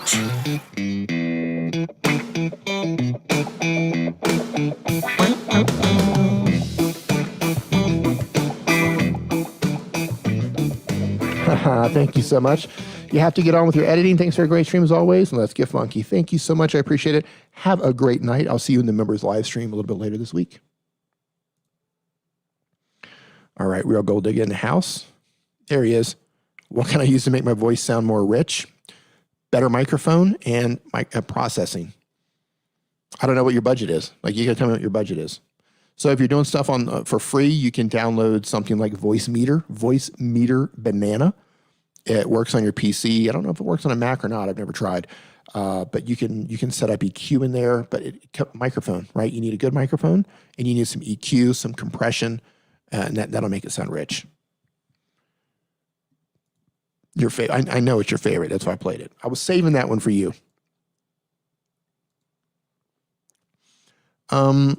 Yeah, how to promote YouTube channel and Instagram. The best way to, like I said, it's difficult to pull people over. But the best thing that you can do to capitalize on Instagram, and this applies to everybody trying to figure out how to grow on Instagram, take advantage of stories. Because when you show up, you make a post on Instagram, it shows up in the feed, and then the feed just vanishes, right? But when you're making stories, man, that sits right up at the top. It lets people know that your story is fresh. So make stories, and the stories stay up there for a while too. So focus hard on Instagram stories if you're trying to grow on Instagram. And if you've got new YouTube videos, you can put a post on that in your YouTube story or in your Instagram stories as well. But again, don't expect too much. People generally like to hang out where they hang out. Hey, cool StreamYard mug. Thank you. Yeah, they sent this out to me. They sent me a shirt, a pillow, and a ginormous mug.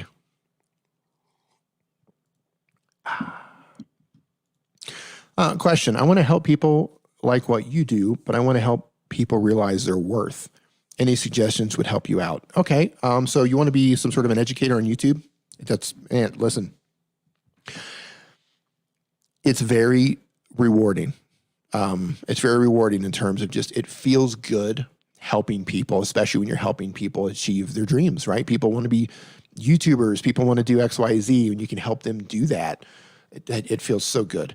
Okay, any suggestions? Yeah, so here's what I would do. So anyone who's wanting to get into the education space of any kind, doesn't matter if you want to teach people how to make burritos, you want to teach people how to build their confidence, you want to teach people how to, learn about their finances, doesn't matter, right?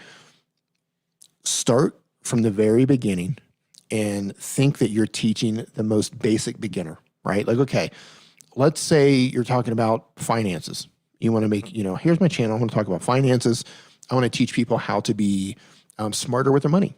Okay, so that first video might be something about explaining what money and debt is, right? What is debt? What is money? How do the banks work? How does a savings account really work? How does a checking account work? These are 5 reasons. These are 5 places you're losing money, right? And you go through the ways that they're losing money. Here's things that, rich people do. Here's things that poor people do. You can just break down all these finances and just make them aware of what's happening, and then start making videos along the way of every step that you made to help you gain financial freedom, right? So the first thing you gotta first educate them, tell them what all this stuff is. Then, okay, step 1, here's my first step. Here's the first thing that I did. I started investing here, or I bought this, or I started saving X amount and putting it here. And then just go through all the pain points that you had, everything that you learned along the way, make videos about those things. In terms of what you're doing to realize their self-worth, same thing, break it down, sit down, write it all out. Like, what's step 1? Step 1, write it out, right? So what's step 2? Write it out and make that video. Beef stroganoff, what? I mean, I don't know what you're talking about. Oh, dinner's in the slow cooker. There you go. Yeah, and as James says, you need to define that more, their worth. Are you trying to build their self-confidence, right? Just like James says, it's very broad topic. You need to drill it down to a specific niche. Like, define what self-worth is. Are you trying to build up people who have low confidence? Are you trying to inspire people to do great things? Like, what exactly is it that you want to do? So, the first thing before you even make those videos is define that even further. What exactly do you mean by self-worth? What does that mean? Be as clear as possible. Then you start making videos on that. Should I use a channel? Well, I mean, the Thrifty Pickers, it's a completely different channel, right? So yeah, you want a second channel for that. Definitely want it, because it's not in alignment with what you're currently doing on your channel. All right, hold on here. I just realized I'm not putting up any of the good stuff here. All right, put my frames up here. All right, next question. There it is. Next question is Rugrats Gaming. Can you help me get 1,000 subscribers? No, I cannot. However, I can tell you to go through the YouTube Creator Academy. Go to Google, type in YouTube Creator Academy. It's a free course created by YouTube. It's actually a series of courses, and they test you at the end. It is free, and it's pretty much the instruction manual for YouTube.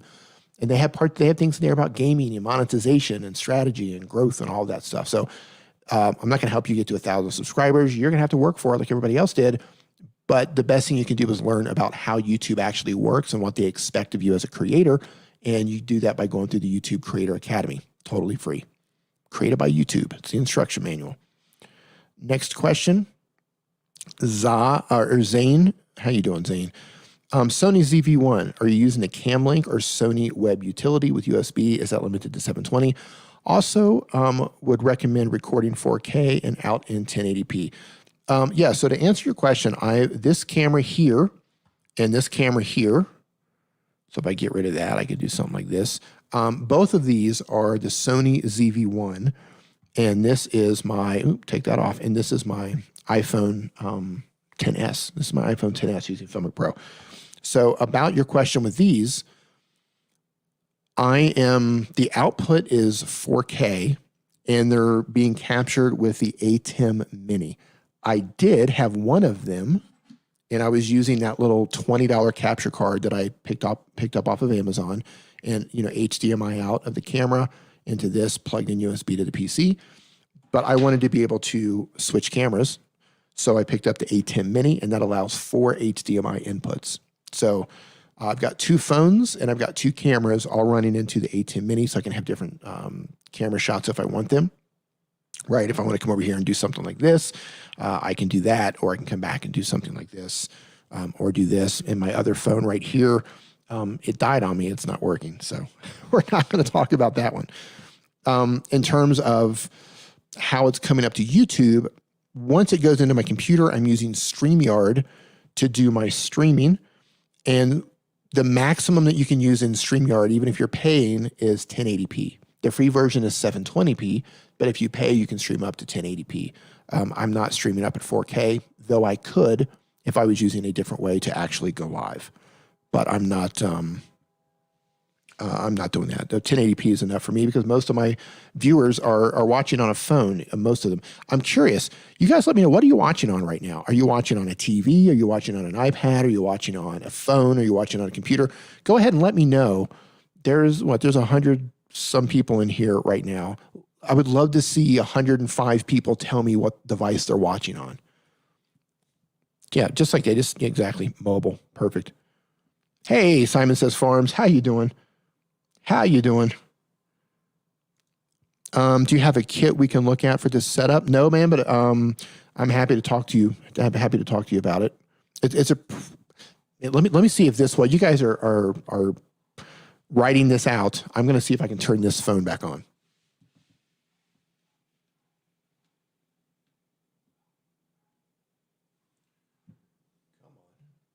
All right, so this phone is rebooting. It's been charging up here, and that's going to give you a better look, so you can see what I'm actually using. But here, so this is my iPhone right here. I'm using Filmic Pro as the app. It's the video recording app, but it will also stream live. So I'm connecting that to the ATEM Mini, and this is getting connected to the ATEM Mini, and the other shots are getting connected to the ATEM Mini. But I've also got this phone right here, which is a Samsung Galaxy S9, and I use that as an overhead shot that I'm going to show you just here in a second. I'm going to show you the ATEM Mini and the Rodecaster that I'm using to capture my audio. So hold on.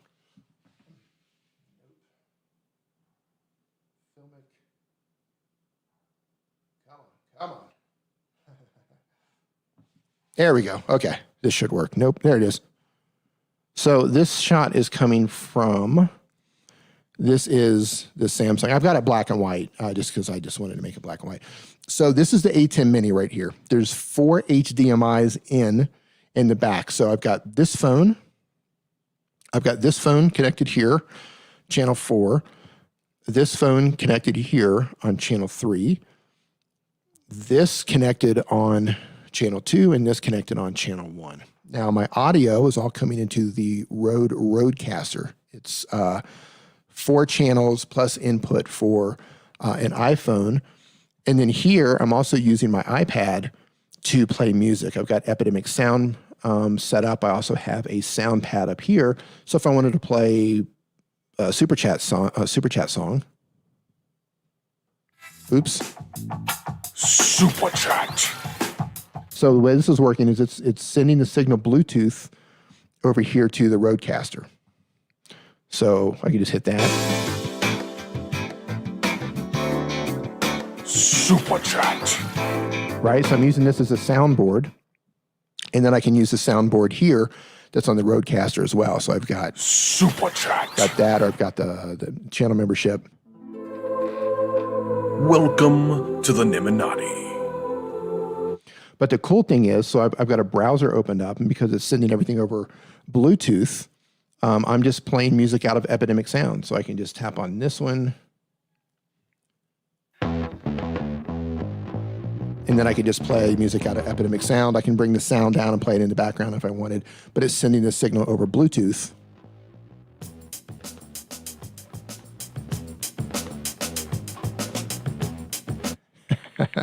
So yeah, it's a really fun setup that I've put together, and all this fits in my travel luggage, which is really cool. All of it travels in my carry-on luggage on a plane, which is really cool. All right, so it looks like most of you are.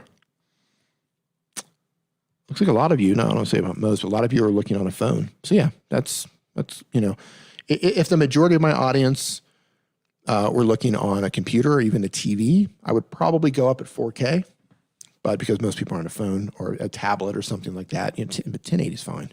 Tom, but all right, ladies and gentlemen, this guy right here, look at this. Hey, I just want to say hey for another delightful stream. Okay, so here we go. So if anyone is curious about the microphones that you should use, or like I was just talking about, Tom, I was explaining that I've got the Rodecaster here and how I've got the mic set up to it and the A10 Mini. Like this guy right here, like if you're trying to figure out how all this stuff goes together, you have to go subscribe to his channel. He's a wizard. He is a wizard for that stuff, and he's a king of dad jokes. Tom, man, thanks for coming by. Look at this guy, E for Electric. Alex, how you doing, man? I haven't talked to you in quite some time, dude.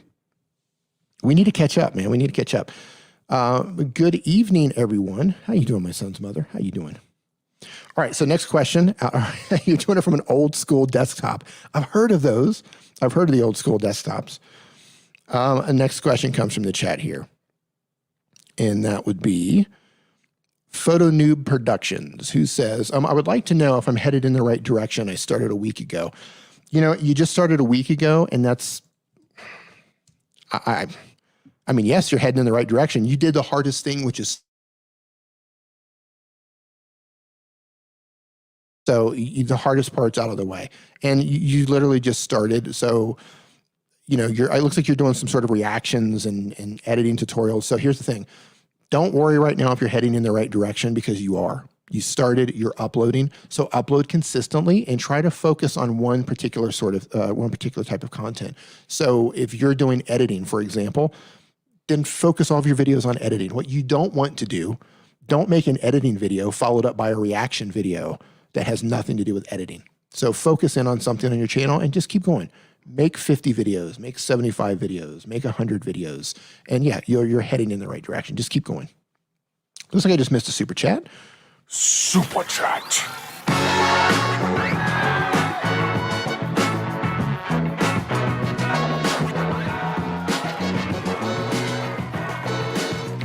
Thank you so much for the super chat. Much appreciated. I can't, there it is. Sweetie Dems dropping the super chat. Thank you so much. I do appreciate that. And I think we got Dana. Hey, Dana, how you doing? Dana's part of the StreamYard crew, ladies and gentlemen, right here. Look at that. Ginormous cup. Biggest cup I've ever had. I love it. Absolutely love it. Thank you so much, Dana. And we have a new channel member. Welcome to the Niminati. Butterfly Hustles, thank you so much. Welcome to the Niminati. When this live stream is over, I will be posting a link on the community feed on my channel to a private Facebook group for members only. We will be having a members only live stream a little bit later this coming week. And this will be digging into your channels, giving you some tips and tricks and some advice on things that you can do to grow faster and some opportunities that you might be missing out on to get more views and to build your channel. So thank you so much. StreamYard is cool. Yeah, StreamYard is hands down the easiest way to go live. No question about it. No question about it. By the way, if you guys are wanting to pick up StreamYard, look, this works on your phone. It works on Android, iPhone, iPads. It works on your desktop computer. It works on your laptop. It works on everything because it's browser-based. So if you've downloaded some apps before and you're like, yeah, this app keeps crashing, it doesn't work, this is going to work for you. This isn't for gamers, but if you're doing talking head presentation, teaching, educational type live streams, you can go to right here, StreamYardFree.com, and it's going to take you right over to StreamYard. You can stream for free for up to 20 hours per month. So that's really cool. So if you're thinking, hey, I want to check it out before I buy anything, yeah, you can stream for free. Now, when you do use the free service, you are going to get a little logo up in the corner like this. But, you know, if you don't like it, you can pay to have it removed. Yay. What is my laptop? My laptop is the Dell XPS 15. Not the new one, the old model. If sharing a screen on your phone is made available, then it would be great. Yeah, so that's the only thing they're lacking on their phone. If you're on a desktop computer, you can share your screen. And by that, I mean how I was pulling up the YouTube channels earlier. So I can pull up something like this, and I can pull up their channel here, and it does screen sharing like this. Currently, this is not available on mobile. You can go live, you can interview people, you can bring in guests, you can have multiple people come in and join you during a live stream. You can do all that on your phone, but you cannot currently share your screen. Just, yeah, we're going to keep pushing them. We're going to keep pushing them until they add that feature. It's a little bit tricky. Is Nick your brother? Nick's my son. Can you believe that? Nick is my son, and I'm so proud of him. He's getting so old. He's growing up so fast. All right, next question. This one comes from Soul Anime AMV. And they ask, what do you think about my anime? Why am I not getting any views? Okay, so I'm not going to pull your channel up, but I'll take a quick glance over here. Why are you not? First of all, your channel art looks pretty cool. I hope you drew that. That looks pretty amazing. You're not getting any views. Your anime looks cool. Look, I don't know if you're making this stuff or not. I would just say keep going. Just keep going. I don't know what type of content you're actually making. If you are doing this, if you're making this is incredible work. But if you're just downloading videos of other people's anime, that could be why.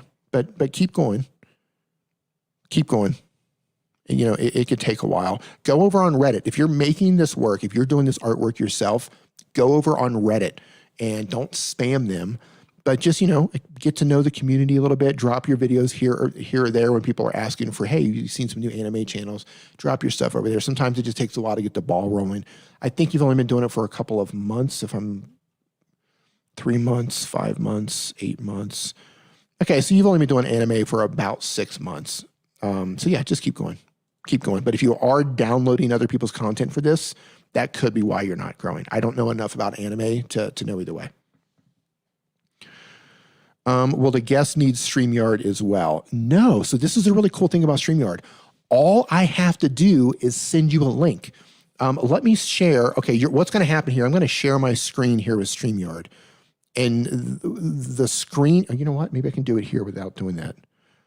Okay. No, you can't see it. So this screen here, let me draw this. Hold on. This screen right here. Oh, nope, you can't see it. Never mind. We're going to go into like this inception thing. But what happens is, let me share my screen. Let me go to the tab. I am in creators. Give me 1 second here. StreamYard. Yeah, this is going to get crazy. But right down here, oh, there's a sharing. Okay, so right down here, there is a button that says invite. And when you click on, oh, you know why? Because let me take this off. Yeah, there it is. So down here is invite. If I click on invite, it just gives me a short code and you send somebody that code. So if I drop that code in the chat right now, every single person who has that code can click on the code and it's going to open up StreamYard in a browser. And then all they have to do is connect their microphone, their audio source, and their video source. And then, boom, they show up they don't pop up on the screen right away. They show up in what's called the green room, which is kind of behind the scenes. Hold on, I need to hydrate.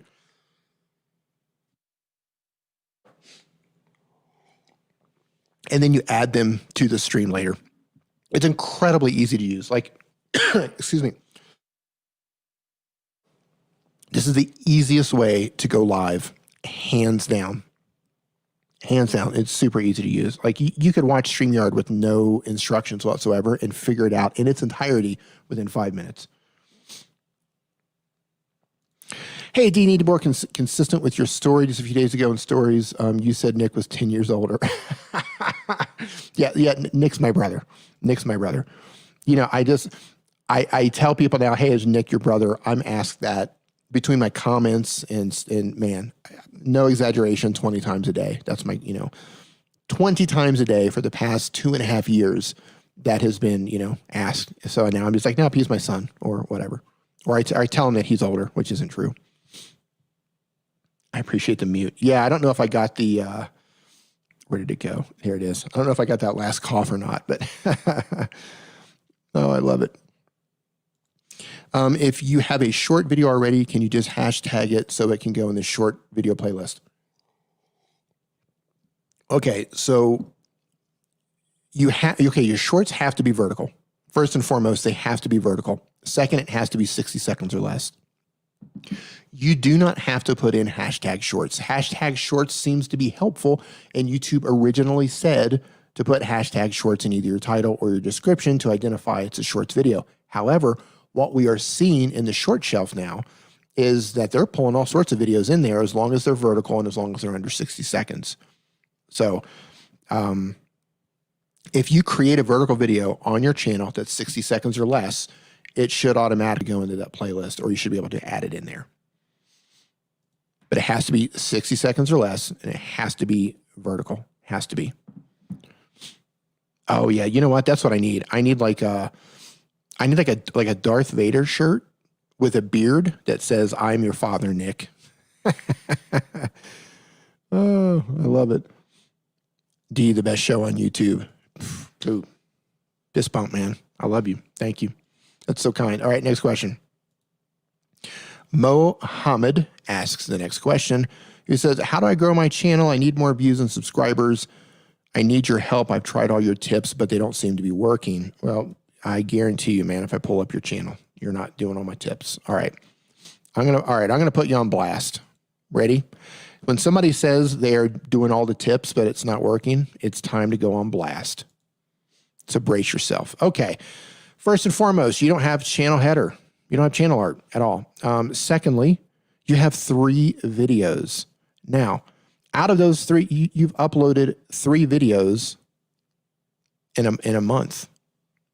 No channel art, 3 videos in a month. You're not really doing much with your titles. You're not following any information here. Your descriptions, you're not following the information there. You're not taking advantage of your pinned comment. So no, you're not doing anything that myself or any other YouTube educator has been talking about. Not one thing. Not one thing. I mean, congratulations on creating your channel. That's the hardest part. Congratulations on making your 3 videos, but don't tell me you're taking all my tips and it's not working. Don't do that, because you're not doing any of them. Just keep going. Keep going. Just keep going. Keep going. Keep going. All right, next question from I don't know if you've got a silent H, so if it's Hoven de Silva, or I think so, Hoven de Silva. Ask a question. Hey, D, Merry Christmas and Happy New Year. Right back at you. I just wanted to hear your advice on my channel again. Can you identify my niche? All right, so this is going to be fun. All right, so we're going to play a little game. They want us to identify their niche.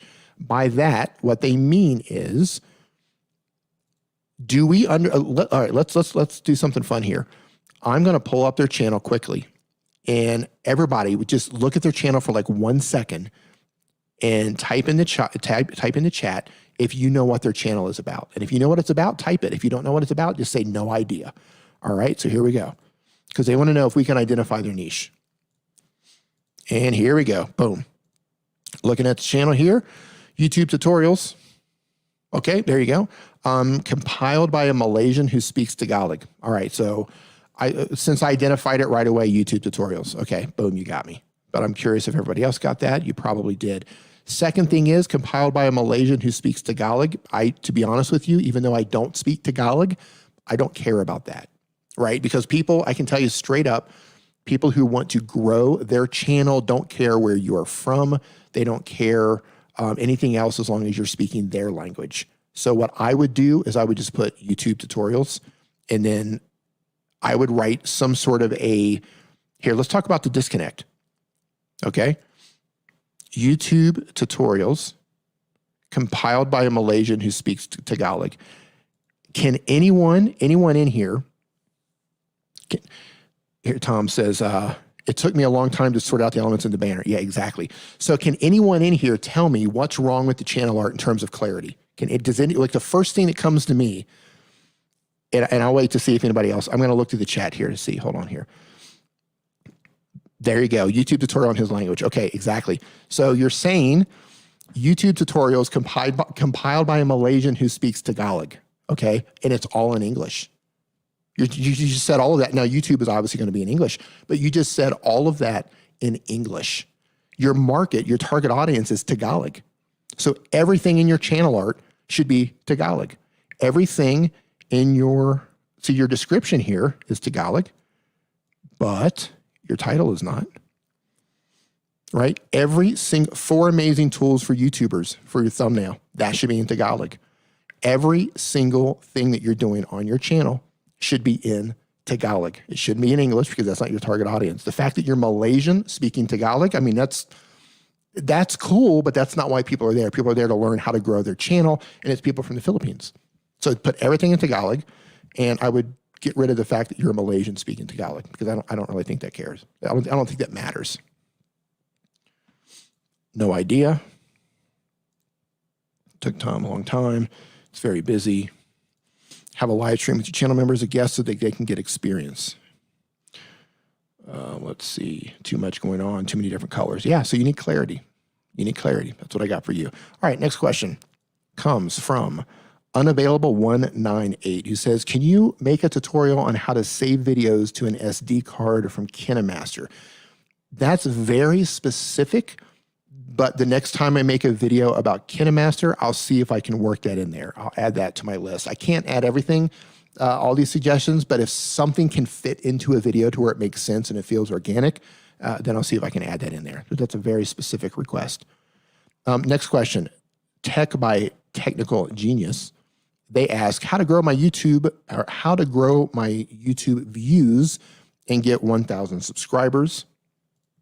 Let me see where you're at. You've got 100. You have 101 subscribers, so congratulations on that. Make sure you claim your custom URL. You were able to do that at 100 subscribers. So you can claim so basically your YouTube channel can be youtube.com/your channel name. Okay, so you can do that now at 100 subscribers. And looking through here, top. Okay, so look, you've been doing this for let's say a month, because you do have some other videos, but it looks like you took quite a break and you're kind of uploading sporadically. So here's what you do: upload consistently. Keep doing what you're doing. It seems to be working. You got to 100 subscribers. So what you want to do is identify the videos that work the best on your channel. And that one is how to gain or increase YouTube video views. This is actually funny. Your top performing video is how to get YouTube views. And then you're asking me how to get YouTube views. So that's kind of funny, but that's your top performing video. So, focus on that. That's what people are wanting. That's how people are finding your channel right now. Focus on the content that's working. You got to 100, you can get to 1,000. Now, in terms of watch time, you can really pile up a lot of watch time by doing live streams. So go live for an hour here, go live for an hour there, and you can really build up the watch time there if you're trying to reach monetization status. Let me see here. Next question is Tech by Technical Genius again. Oh, but you just asked the same question. Next question is from Carmen Whitehead. Hey, Carmen, how you doing? I hope you're doing well. How important, okay, this is a great question. How important are tags in the future? Is YouTube putting less emphasis on them now? That's a fantastic question. And show of hands for people in the chat right now. Do you think tags are important or not? If you think tags are important, type in yes. If you think tags are not important, type in no. Because I've sat in on a couple of sessions at VidCon with people from YouTube, and I've had drinks with people from the YouTube search and discovery team, and I've had conversations with them, and I'll tell you exactly what the deal. Hey, Savvy Turtle, I can tell you exactly what the deal is with tags. I'm going to let some answers come in here. Tom, sort of. Paul Peck, yes. Yes, now. Okay, so we got a mix here. We got a hodgepodge of mix here. Okay, so here's the thing. Sort of. Okay, so here's the thing. At one time, tags were very important. Those days are gone. So here's what happens now. This has come from YouTube specifically. They say tags are the least important things they look at. And what was interesting when they said this was that they said tags should be used specifically for misspellings. They should be used specifically for using a different order of keyword phrases. For example, I have a title of a video that says how to live stream on an iPhone. I'm going to use that entire title as a tag, right? I'm going to put my title in, or I'm going to put my title in as a tag, but I'm going to use variations of that. So instead of how to live stream on an iPhone, I might say mobile live streaming, iPhone live streaming, live stream with your iPhone. So I'm going to use variations of my title. I'm going to put those in my tags. And if there's anything that is, commonly misspelled, I'm going to put those in there. I'm going to put my channel name in there. But here's the thing, tags will not make or break your video. Tags are not going to move the needle. Tags give clarity to your video. YouTube, again, all the way down at the very bottom of the list of importance, tags give YouTube more information on your video. And the reason why this is it's not as important anymore is because YouTube has a system. They use Google Brain. And what Google Brain does, and I've seen it, it's absolutely amazing.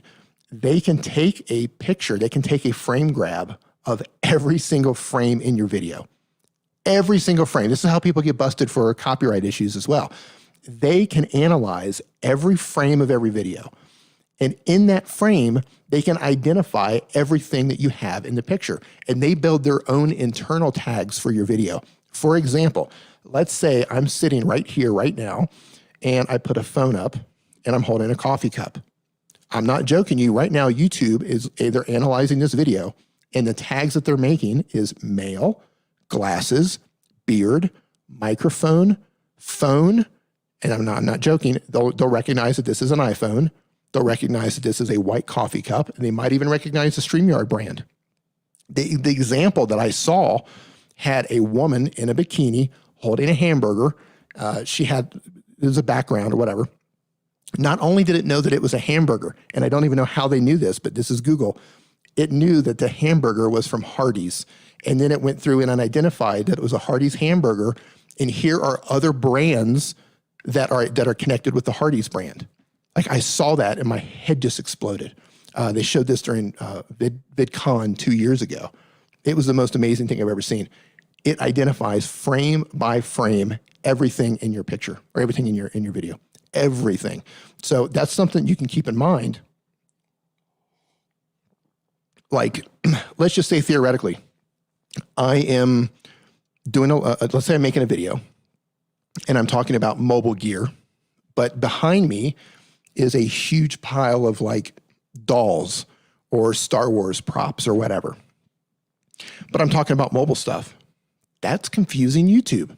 Of course, it's going to see if my title's about mobile, my descriptions are about mobile, I'm putting tons of mobile stuff in there, but it's going to identify that I got Star Wars stuff in the background. And it will specifically identify Stormtrooper, Boba Fett, Star Wars, Darth Vader, whatever. It will identify all those things. So keep that in mind when you're putting your sets together. Just think about clarity. And I know that sounds unbelievable, but I've seen it with my own eyes, and you could probably find it on a replay. 2 years ago at VidCon, it was shown how they did this with pictures. And then last year at VidCon, they showed how they did it with video. This is absolutely insane. Are you using the Rodecaster Pro? I'm using the Rodecaster Pro. Look at Amazon. Yeah, I'm using this right here. This beast right here. And by the way, Tom Buck, who was in here, I don't know if he's still in here or not, he has some great videos on this. And even the microphone, the reason I bought this particular microphone, I was trying to get like the Shure SM7B, but I couldn't get it shipped to Mexico. Then I was like, okay, I'll get the pod mic. Couldn't get that. I was, okay, well, I'll get the Procaster. Couldn't get that shipped down here. But Tom has videos where he compares the Shure SM58 and the SM57 to the SM7B, to the pod mic, and it sounded great. So completely sold on that. So go watch his channel in terms of microphones and how to set it all up with the Rode. Great tutorials over there. So visual clarity it's not as important. So yeah, don't take that the wrong way. What's behind you isn't going to make or break your video. It's like, oh wow, my video would have succeeded, but I had a strawberry short. What was it? Strawberry. What was her name? Strawberry Shortcut. Was that her name? Whatever. I got a Care Bear in the background. Right? My video would have succeeded, but I have a Care Bear in the background. No, it's nothing like that. But YouTube does take notes. They make its own internal tags based on everything that it sees. Of course, if it's if it's like, oh, everything in here is a phone, the title's about a phone, description's about a phone, it's about a phone. But it will recognize those things. And that's not going to stop me from putting a Star Wars a Mandalorian helmet or a Stormtrooper helmet. That's not going to stop me from doing that because my whole channel is weighted towards phones. So I have enough information now for YouTube. I'm just saying it takes notes of that stuff. It sees it. Strawberry shortcake. Thank you. Thank you. Strawberry shortcake. Thank you. But yeah, it's absolutely incredible. It's Google Brain. And actually, you guys, hold on here. Google Brain. You have to pay money for it. Give me 1 second here. Let me see if I can find. At one time, they were allowing people to come in and use it. And I think it's turned into a paid, I might have even changed the name to Google AI. Give me 1 second here. I'm looking to see if I can find a link. AI in action. Basically, it's machine learning is what it is, right? Google Brain, the Google AI, it's machine learning. And machine learning is doing exactly that. It scans everything. It analyzes everything. So back to your tags. Happy New Year's to you, man. Happy holidays. Back to your tags. You know, it's all the way at the very bottom, and that's straight from YouTube. That's straight from multiple people who work at YouTube. The absolute least important. That being said, even though they say it's the least important, guess what? They still give us that feature.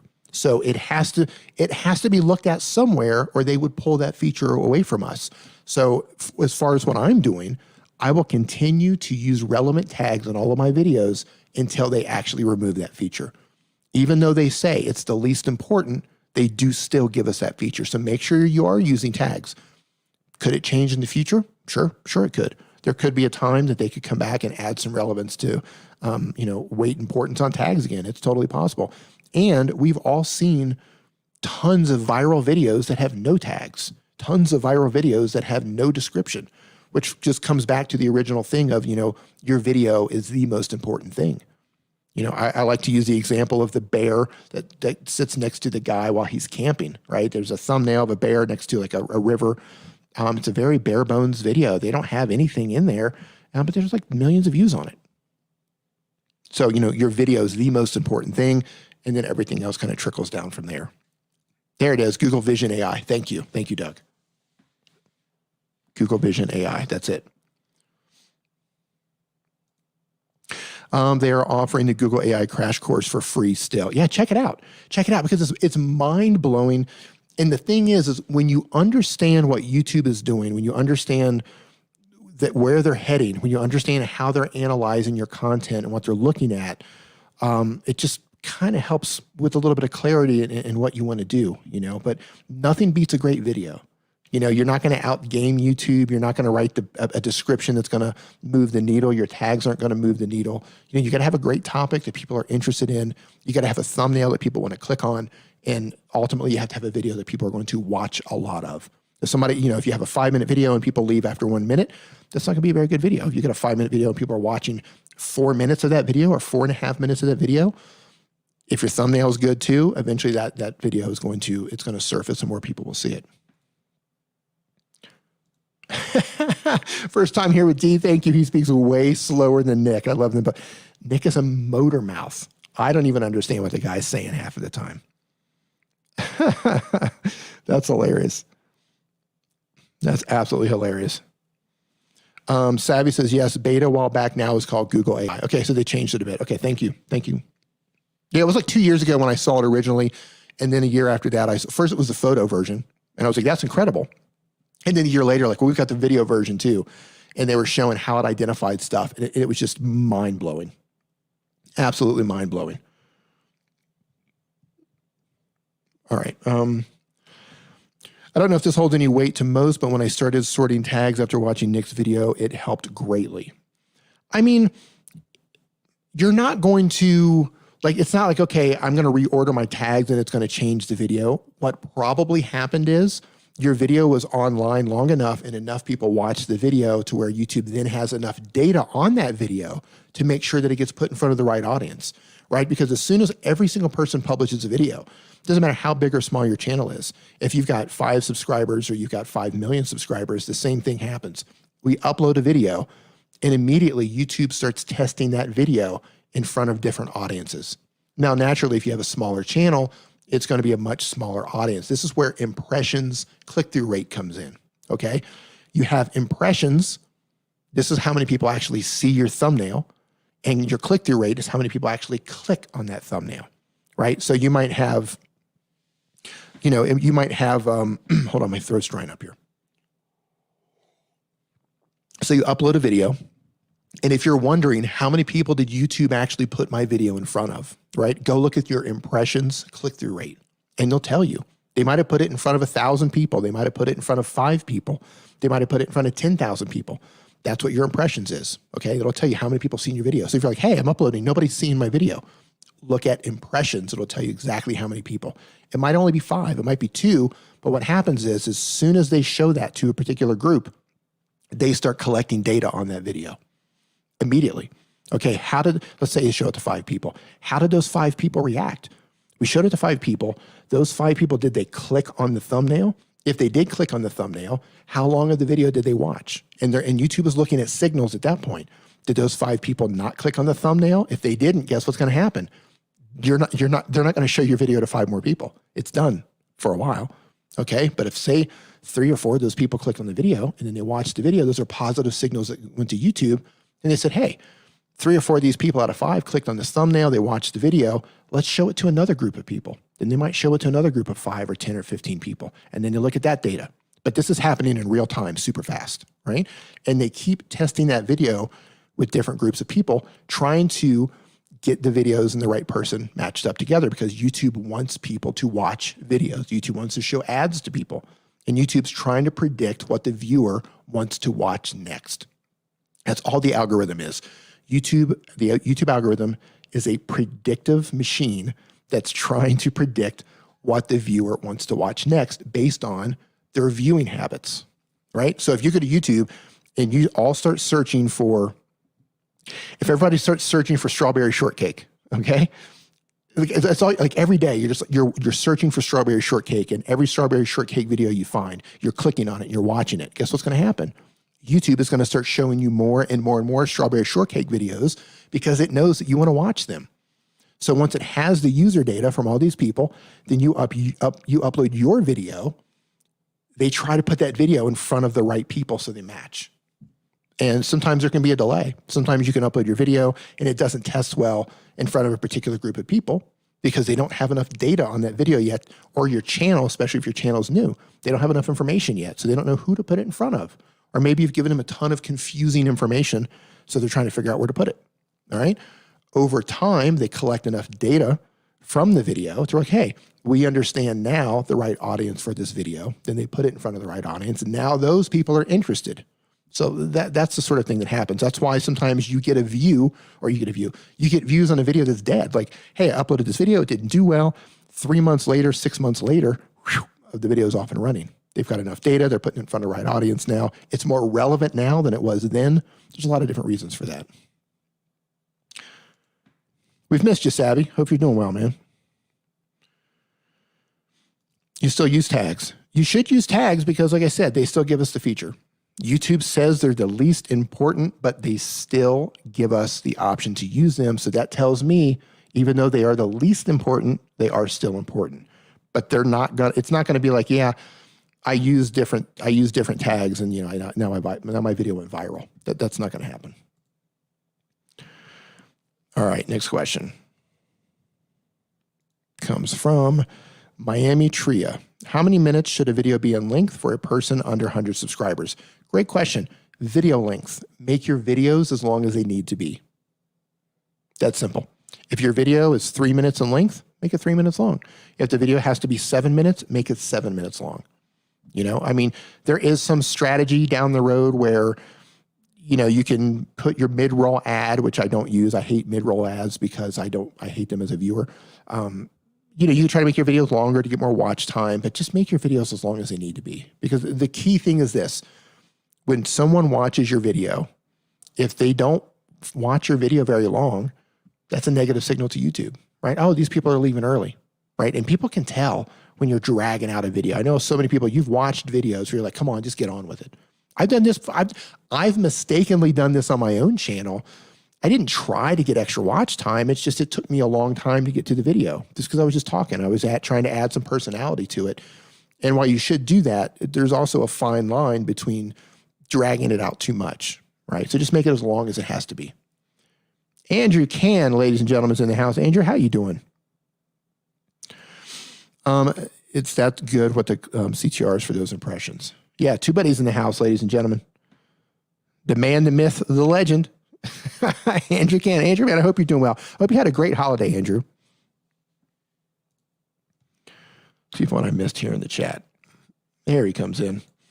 You can see people seeing the content with impressions. Yes, exactly what I was saying. You can see how many people have actually seen the thumbnail buy those impressions. Because so many people are like, oh, YouTube's not showing my videos to anybody. That's not true. And impressions will tell you exactly how many people saw your thumbnail. They just didn't click on it.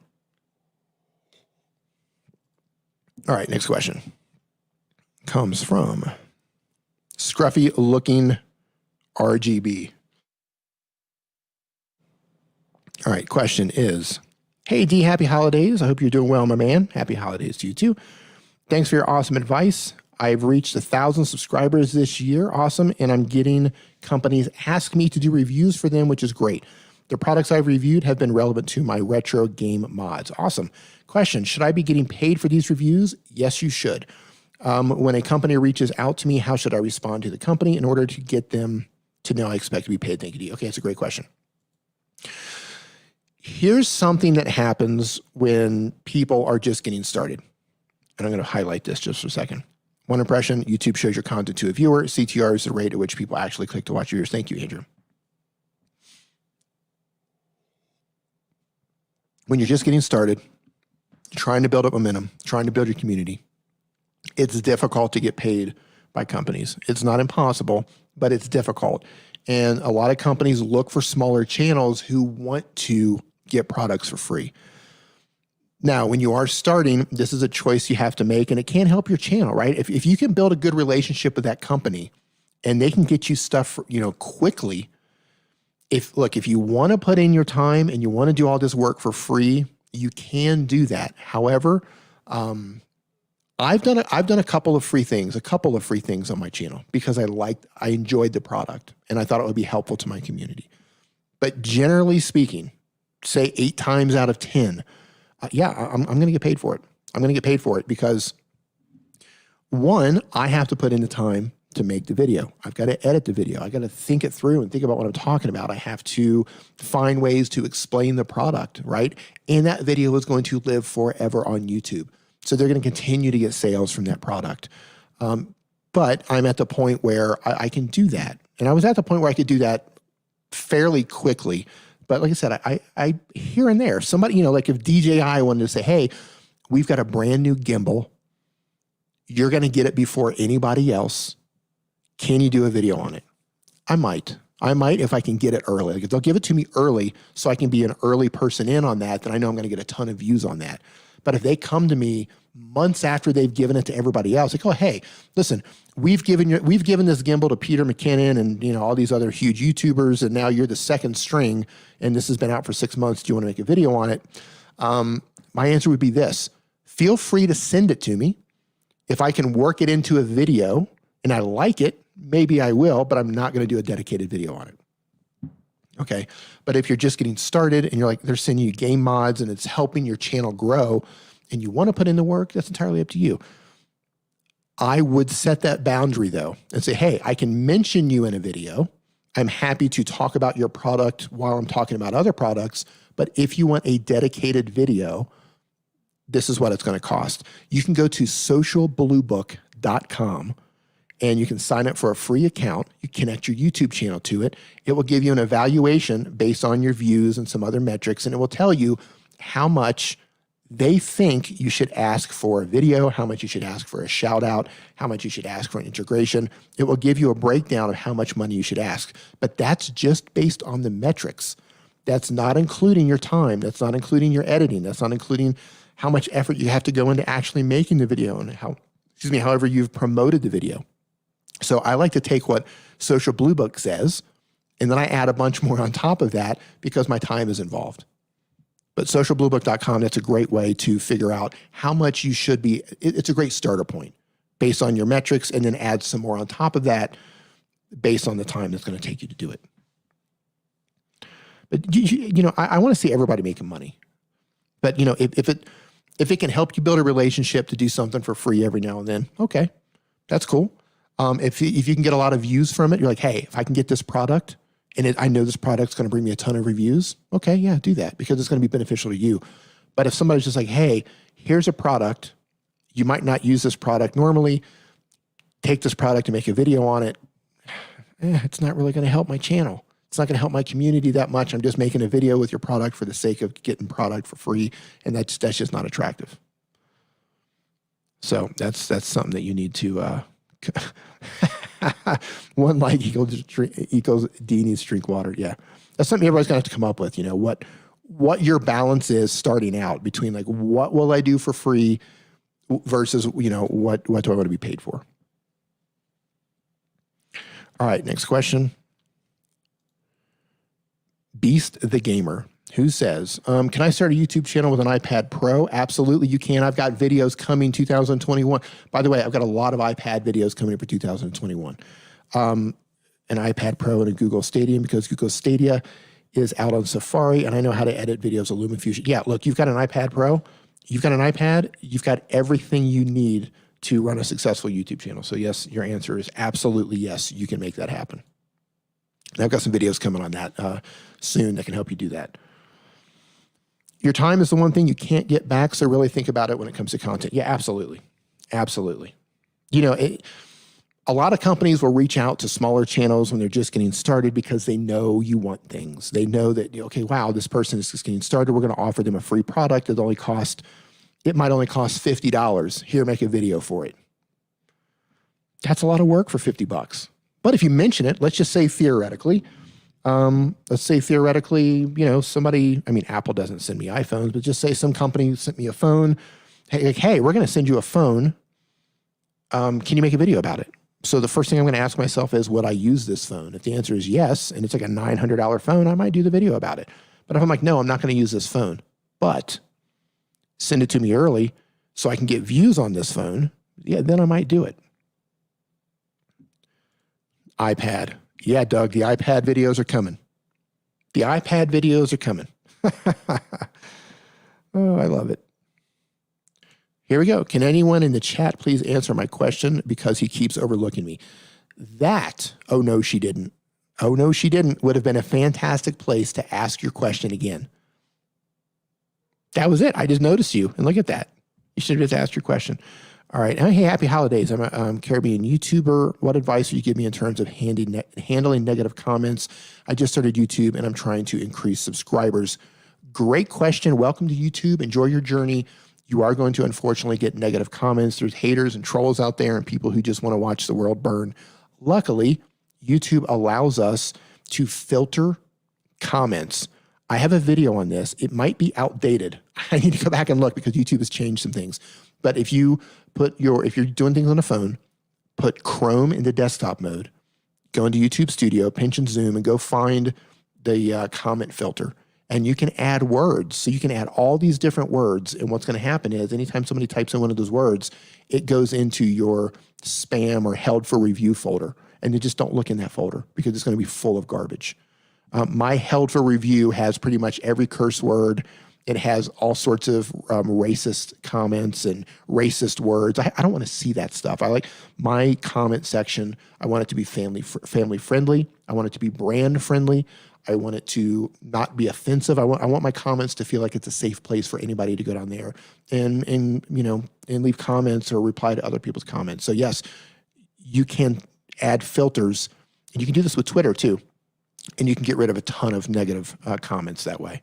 But just know that they're going to come. They're going to come. And eventually you'll get used to them. I mean, it sucks, but you'll get used to them eventually. All right, let's see what I missed here.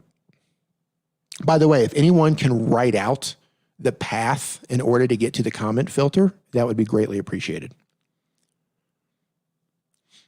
Let's see. Oh, and another thing that you can do so let's say you're inside of YouTube Studio answering comments or the YT Studio app, or you're just answering them on your YouTube page itself. You can, there's like the three little dots. You can tap on that and you can say hide from channel, and you can make them disappear from your channel forever. So if somebody's being abusive or you just don't like what they're doing, hide them from your channel. Don't even feel bad about it. That's your property. You handle it however you want. It's your house. Hide them. They won't even know that they're hidden. They don't get notified. They can come back and they can leave comments. They don't know that you've hidden them. It's just like an old man yelling at the cloud at that point. They're gone. Poof. Poof. Brendan Sparks, did you see my super chat? Nope, I did not. Hey, Doug, can you go back and find Brendan's super chat? I apologize for missing your super chat. I'm actually scrolling through. So, oh, there it is right there. Boom, found you. Of course, you need some super chat music. Super chat.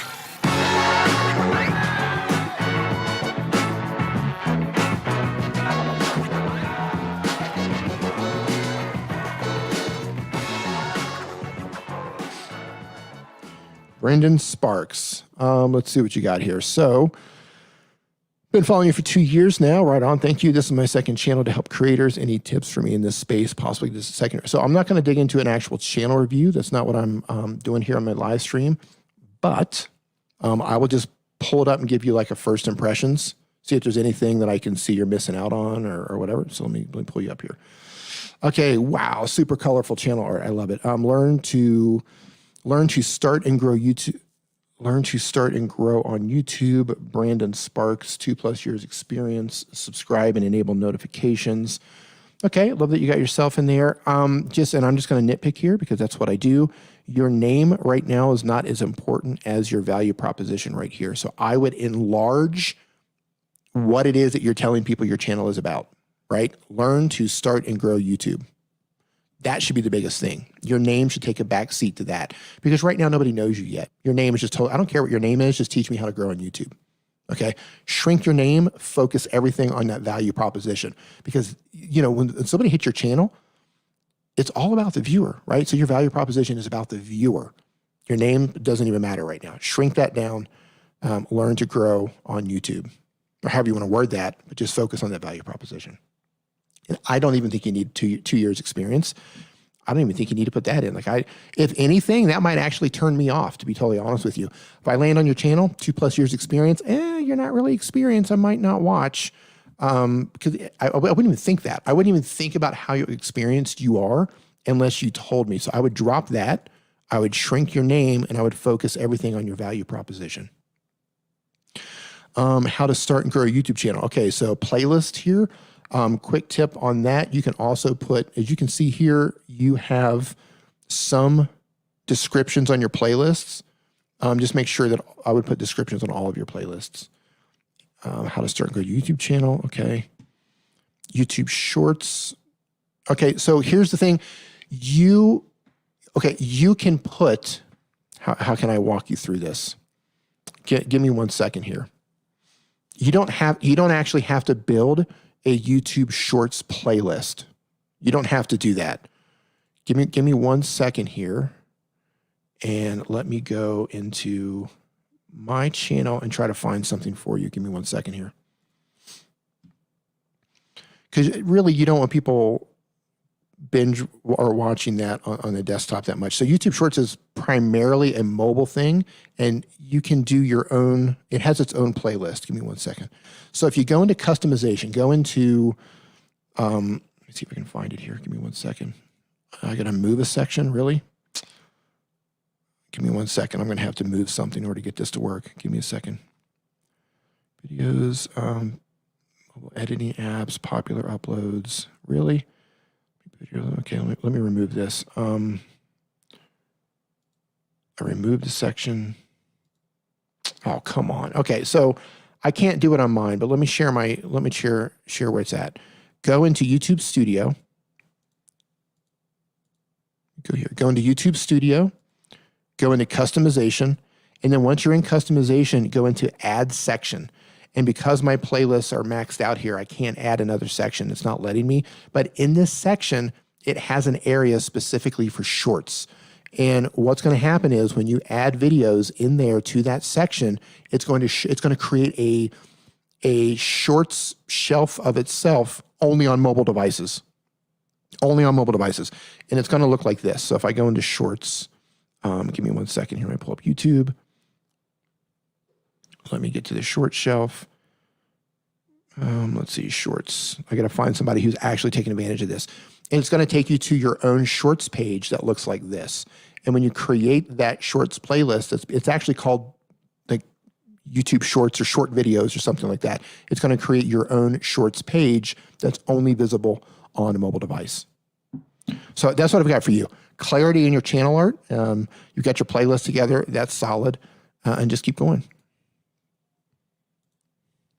Let me go down and see what I'm missing here in the chat. Scrolling down through here.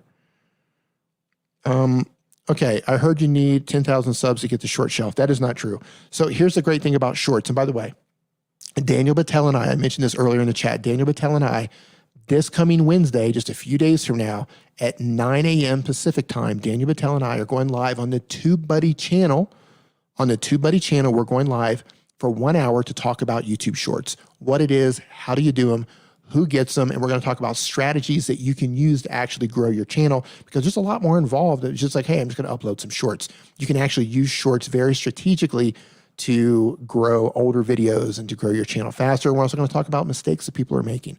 So every single person here can start with shorts immediately. Everybody. There's no limit to channel size. Everybody. Hey, Gulf Coast Granny, how you doing? Hope you were doing well. When I started doing YouTube Shorts, YouTube added old vertical videos that I did in designated shorts. Yeah, so here's the thing about YouTube Shorts. And the weird thing is YouTube says vertical video, 60 seconds or less. And if you're not using the Shorts camera, which most people don't have yet, unless you're in India, in specific regions of the world, then you need to put hashtag shorts in your title or somewhere in your description. That's what YouTube said.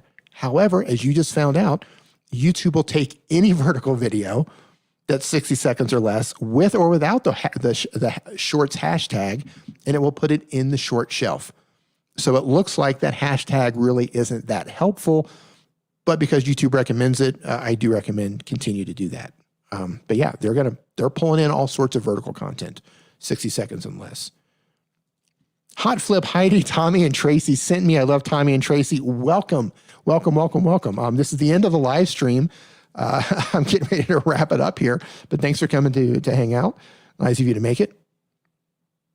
See if I missed anything here. 60 seconds lifetime compared to TikTok, I can work with that. Yeah, here's another great thing. If you're already uploading content to TikTok and it's 60 seconds or less, or any of the other short form content, they all have different time limits, right? There's Dub Smash, there's Likey, there's Byte, there's Instagram Reels, there's TikTok, now there's YouTube Shorts. Find the ones that work within the time frame that you're making your videos and upload to all of them. Create accounts on all of them. So if you make one video and say, okay, well, this video, because of the time length it'll upload on these platforms, upload them to all of them. You've already got the video, right? There's no reason not to be building up communities on other platforms if you already have the content. All you got to do is upload it. Oh, no, she didn't. Or we're still talking about, did I miss her again? I would change the channel banner to tell what is on your channel. That's the first impression. Yeah, so anybody's thinking about the channel reviews, hey, look at my channel. Everything that I've mentioned with the other channels that I pulled up, the same thing applies to you. Think about clarity. Think about your value proposition. Think about your playlist. Think about your thumbnails. Think about getting your most popular videos built up into a playlist right up there on the top of your homepage so that you can drive people right into your most watched content. Those are proven successful videos. Why not drive more people into those, right? Use the pinned comment. Make sure you're using cards. Make sure you're using end screens. Focus all of that stuff to more popular videos. All that stuff drives more views. The TubeBuddy channel. Yep, right there. There it is. I don't know if that's clickable or not, but if it is, there you go. Look at the chat right here. Let me see what I see. Let's see what I got. Okay. I've really learned a lot from D. Thanks for the great information. You were the best, bro. Hey, man. Thrifty Pickers, man. Good luck with the new channel. See what I missed here. Making sure I didn't miss any super chats or any questions. I'm actually looking back for, oh no, she didn't, but I don't see her question here. Andrew, man, have a good one. I'll see you on Wednesday. I'm looking forward to it. Somebody just said, I didn't know you could add descriptions to playlist updating right now. Yeah, so you can add descriptions to playlist. If you have a playlist, you should put a description on it. Treat your playlist just like you would your videos.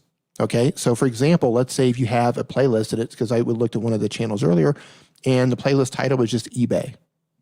What does that mean? Treat it just like a video. So maybe that playlist is full of videos teaching people how to sell products on eBay. So the title of the playlist could be how to sell on eBay. That's the playlist title. Then you can write a description that has more keyword phrases in it. This collection of videos teaches you how to sell on eBay. If you want to sell on eBay, watch these videos in chronological order and you can become an eBay seller in no time. Write that out in the description, right? You've got all these keywords in there. You've got a very specific title. Reason you do this is because your playlist can rank. It can be suggested up to people who are searching for content, right? So those playlists can pop up when people are searching for things. So if I'm like, hey, how do I sell on eBay? YouTube will suggest a bunch of videos to me, and it can also suggest playlists. There's no reason why your playlist should not be one of them. I want you to put my channel on blast so I can really work on it and know what I'm doing wrong. Okay. I'm not pulling up any more channels for today. I've actually been streaming for 2 hours and 30 minutes, and that's a wrap. I will be streaming next Sunday. There is a chance I will be doing a New Year's Eve live stream. There is a chance we'll be doing a New Year's Eve live stream. If so, maybe we'll do something there. If not, I'll be back next Sunday. Maybe we can take a look at it then. But I can tell you right now, oh no, she didn't. Go to Google. And this is for everybody. This is one thing I'm going to leave you guys with today. Hold on one second. Go to Google, type in YouTube Creator Academy, and it's going to look like this. This is a free series of courses created by YouTube that teaches you how to YouTube. It's a series of courses, right? Look at this.